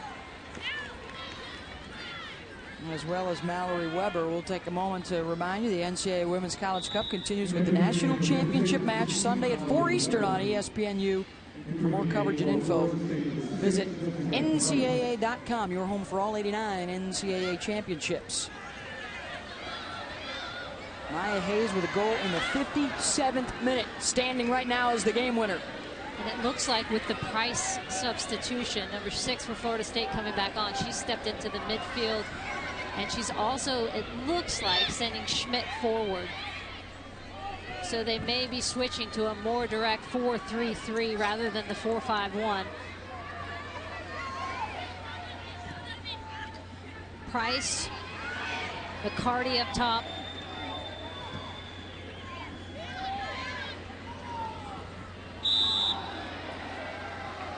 Let's check in right now. Kat Whitehill down close to that Penn State bench, and some advice from Erica Walsh. Kat?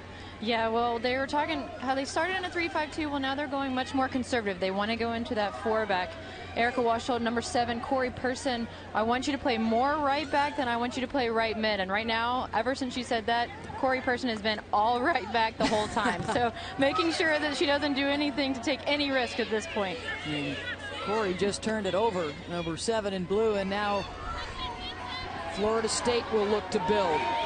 McCarty in the middle, Price down the left wing, and here comes Casey Short.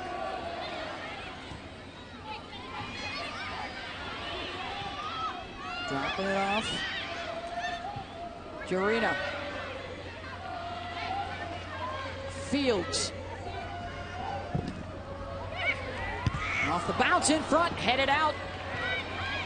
Settled by Maddie Evans.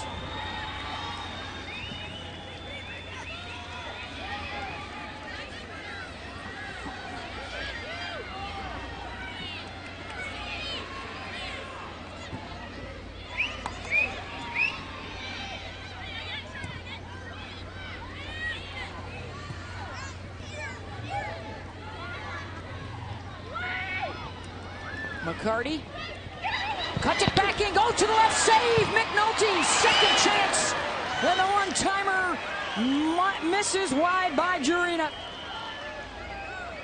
What another really good save, because this is totally reactionary. Tight, quick reaction time. McNulty and Fields again. Cutting, dangerous. McNulty gets a hand on that. She's not going to be able to hold it, of course.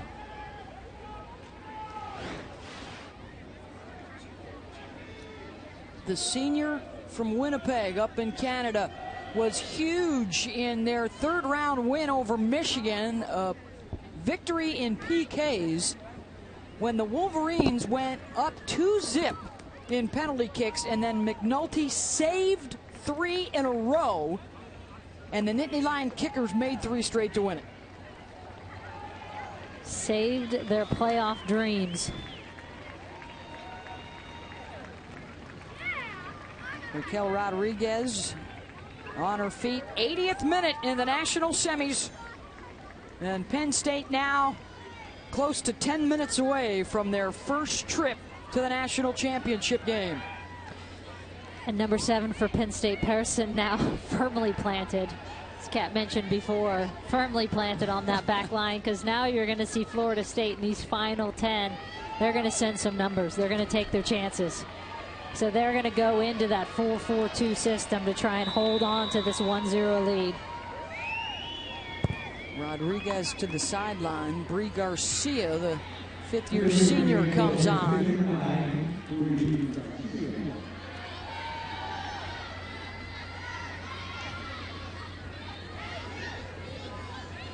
Florida State looking for the equalizer. Short. And another example of how Lorraine puts a little extra skid on that ball.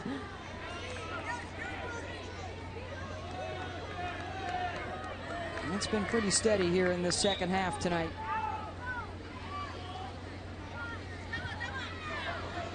McCarty trying to go to work on Church to the left foot.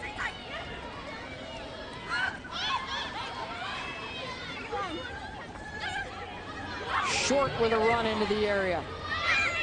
Schmid.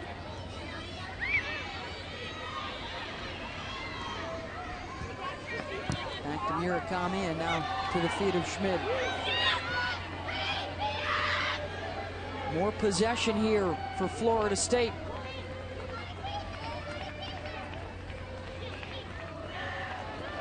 Fields trying to make something happen. Right into the belly of Erin McNulty.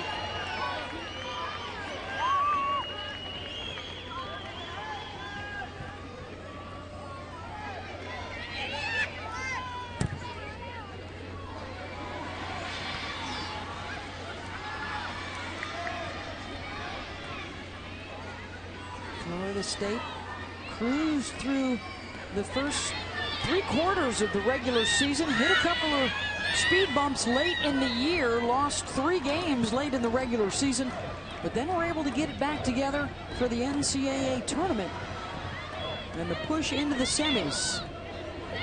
Stonewalled thus far tonight by Penn State.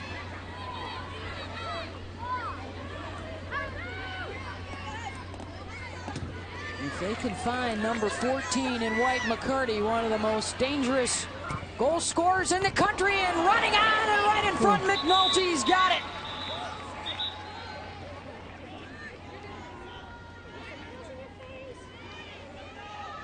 And that is a hard one to hold on to. It's bouncing, it's coming off that ground. You don't know how it's going to skip. I am surprised she was able to hold on to that. It's short.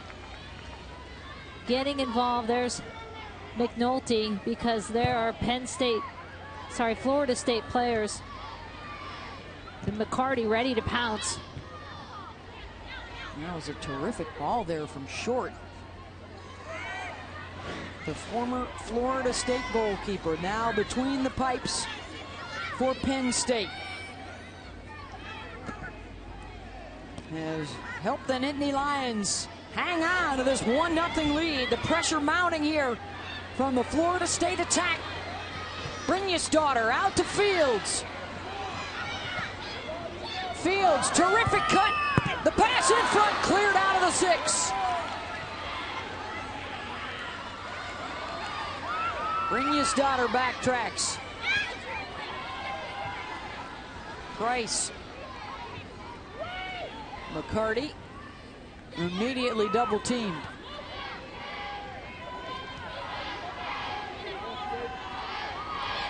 Under 7.5 to go.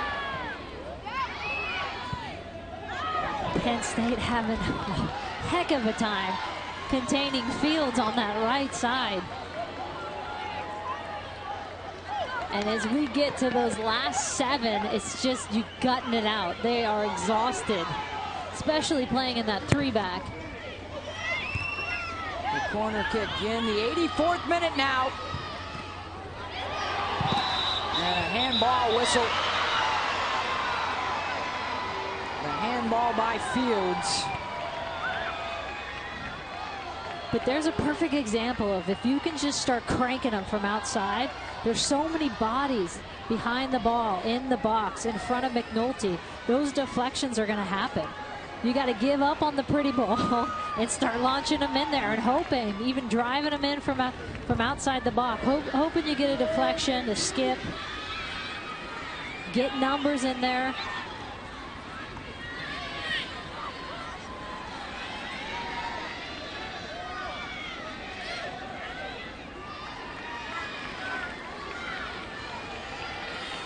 Throw in for Florida State. 85th minute in the national semis. Taken away. And guess who again? It's Mallory Weber. Short backtracks to get it.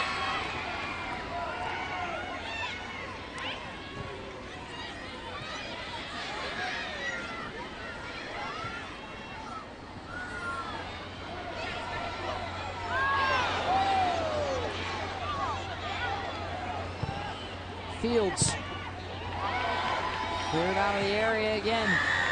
And that was Maddie Evans that time.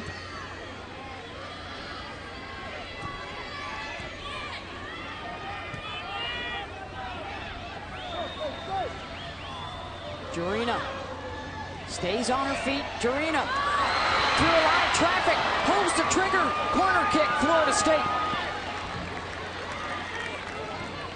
Nice run by Enos. 6th corner coming up on the night. Shows you the talent of the backs. Their greatest offense two of their greatest offensive possessions are coming from their outside backs, Short and Jarina. Brynjarsdottir got a head on it, could not put it on frame. The one-timer from Short, blocked in front.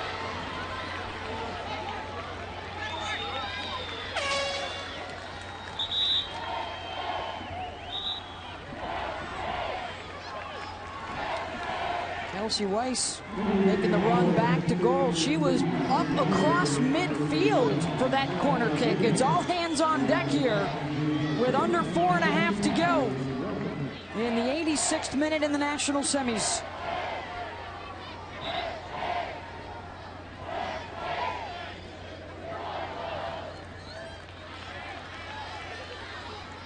And this is where when Penn State has the opportunity in these closing moments, you work on this all the time as a team. How do you hold the ball to close out those final minutes? Right now, their playmakers have to get a hold of that ball.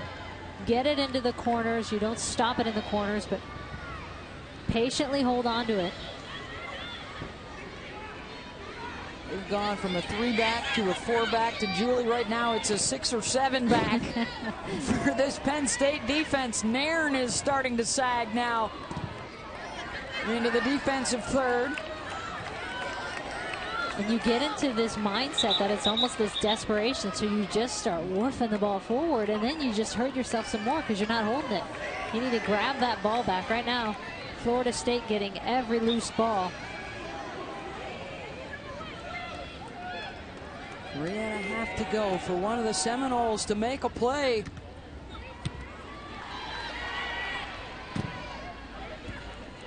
Murakami able to send it back in. Jarina. Broken up by Chapik.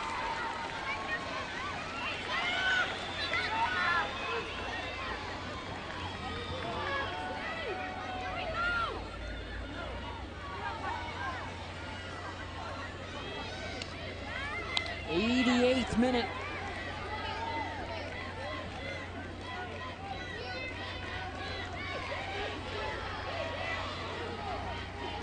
A long throw from Price. Handled by Penn State. And there's Wys, the goalie, back to get it. She's all the way out at midfield. Launches that one back in.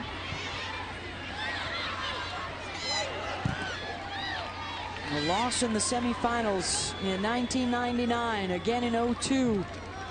The heartbreak in 05, losing in PKs to Portland. And tonight, Penn State back to the College Cup for the first time since, clinging to the 1-0 lead.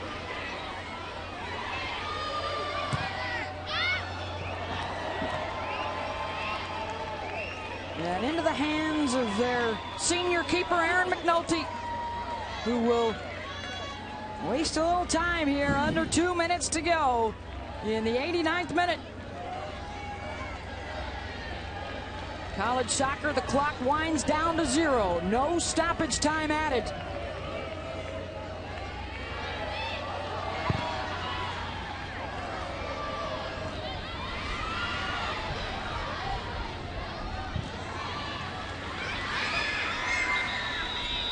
State will send that one to the crowd. There was a head-to-head collision on that last 50-50 ball. I love that Erica in the rain just took her rain jacket off and sporting the short sleeve. She's like, this is summertime at Penn State. It's a beautiful day in State College. She did say she had 6 players who wanted to transfer when they arrived in San Diego. McCarty trying to turn to find some room. Now it's Fields trying to get around Chapik.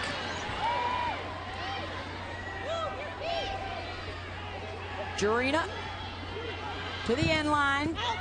The cross off the bounce.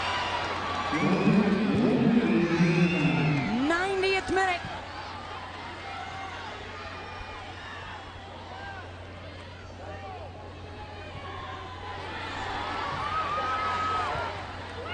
In front, McCarty with the header to tie it up.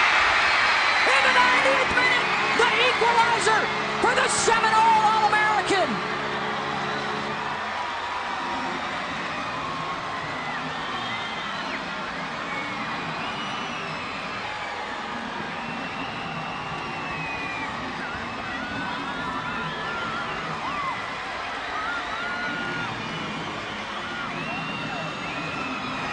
This all starts with this clearance, and Maya Hayes cannot hold on to the ball. She needs to fight for that ball, hold it, and you see Grubka here. She's just battling through, wanting the ball, and it's these little things. It's amazing. It's a toe poke here and a toe poke there. She wins that, able to get it across, and as she won it, I was thinking to myself, those are the difference makers. Look at her fight for that ball. What a great ball into McCarty, who is so opportunistic to begin with.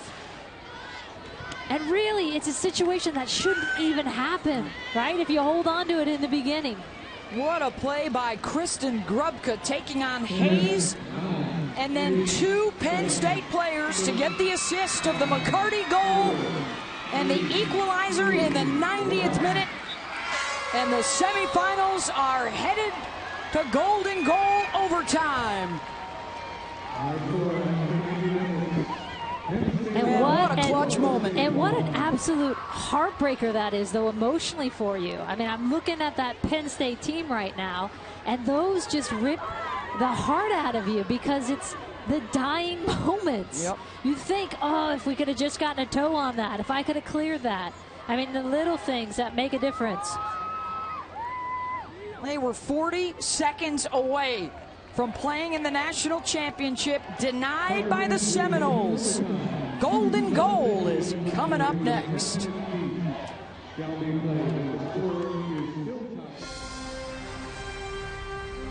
The NCAA Women's College Cup is presented by Enterprise Rent-A-Car. We'll pick you up.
You're watching ESPN News coverage of the 2012 NCAA Women's College Cup presented by Enterprise Rent-A-Car.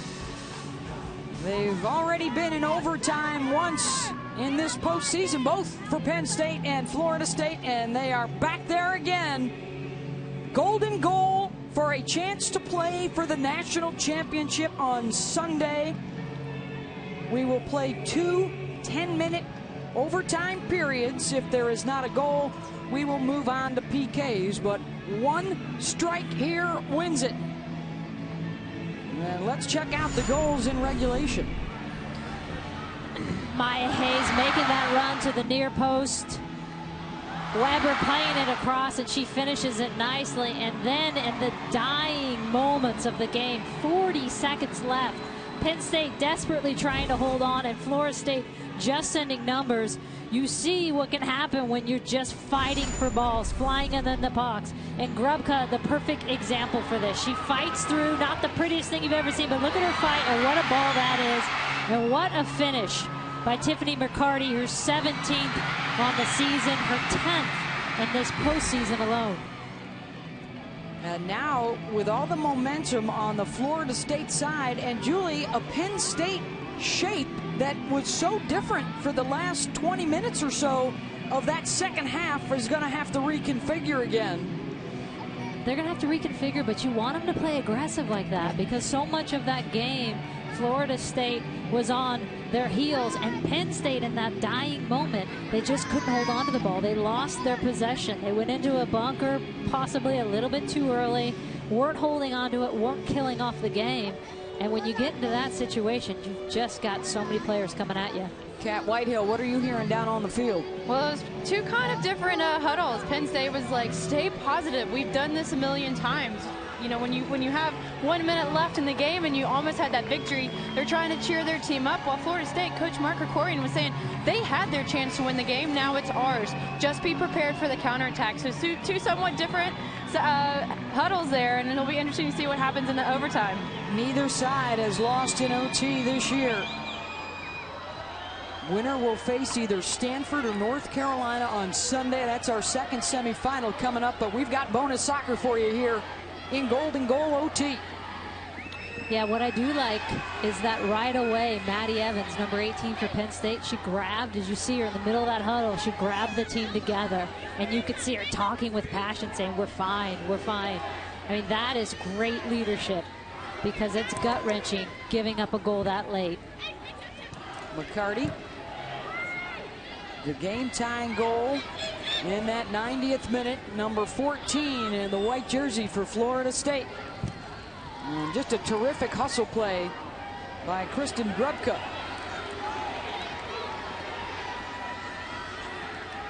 Hayes, who had the goal in regulation for Penn State.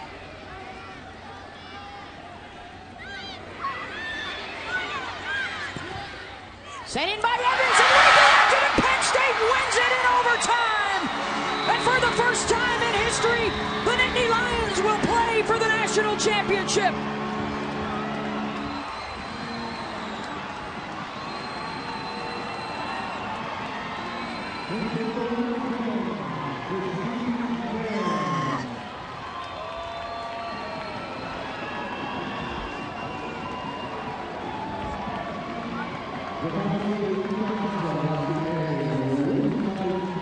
How fitting for the Nittany Lions that it is off the boot of their senior Christine Nairn. And the golden goal. And you're going to see Nairn making that explosive run out of midfield. She finds Maya Hayes wide. And then I actually thought she should have holded her run and gotten in a seam deeper. But instead, she makes a near post run, doubles up, and there she is standing there on that near post, ready and waiting. And they had sent two people to the near post, so Maya Hayes had no seam to find someone back. She tries to lay it off. No one's there, but it ends up to be a fortuitous circumstance because look at her just standing there and redirecting it in. She doesn't try and hammer it. She just tries to get it on frame. Nice finish by Nairn in the closing.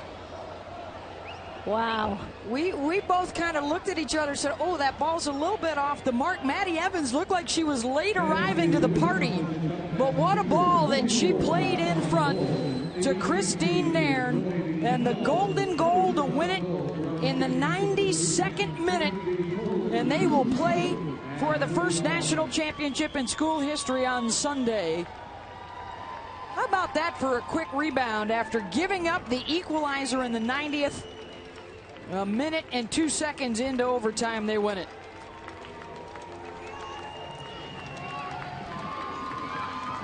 And I credit their immediate reaction because you can go two ways with that late goal like that in the closing 9 minutes. You can have the team go all separate ways where they're sulking, they're angry, of course, they're frustrated, but immediately you saw Maddie Evans pull that group together. You saw Erica Walsh pull that group together.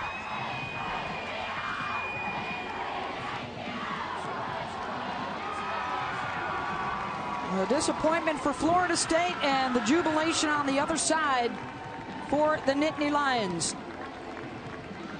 And let's go down onto the field now. Cat Whitehill with the winning goalkeeper, Aaron McNulty.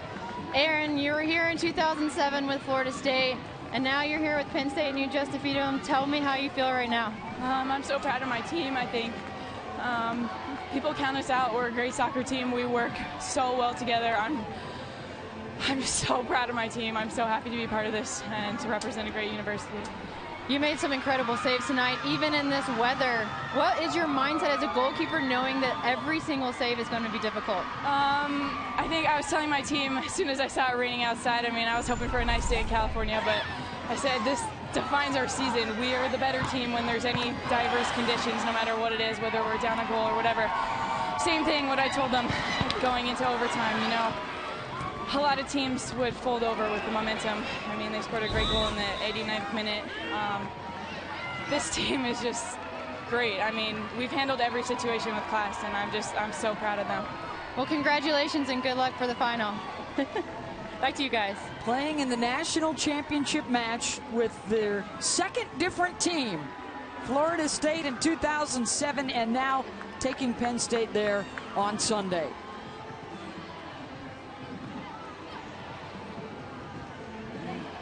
It's been an extraordinary set of circumstances around the Penn State campus over the course of the last year or so. We talked to Erica Walsh, their head coach, about it. After all of the Sandusky scandals, they said it's been a different kind of passion around the athletic department and a whole new level of pride for Penn State athletics with the football program and the volleyball team contending for a national championship, and the soccer team following suit. They are into the finals on Sunday. For Julie Foudy and Cat Whitehill, I'm Beth Mowens. Good night from San Diego.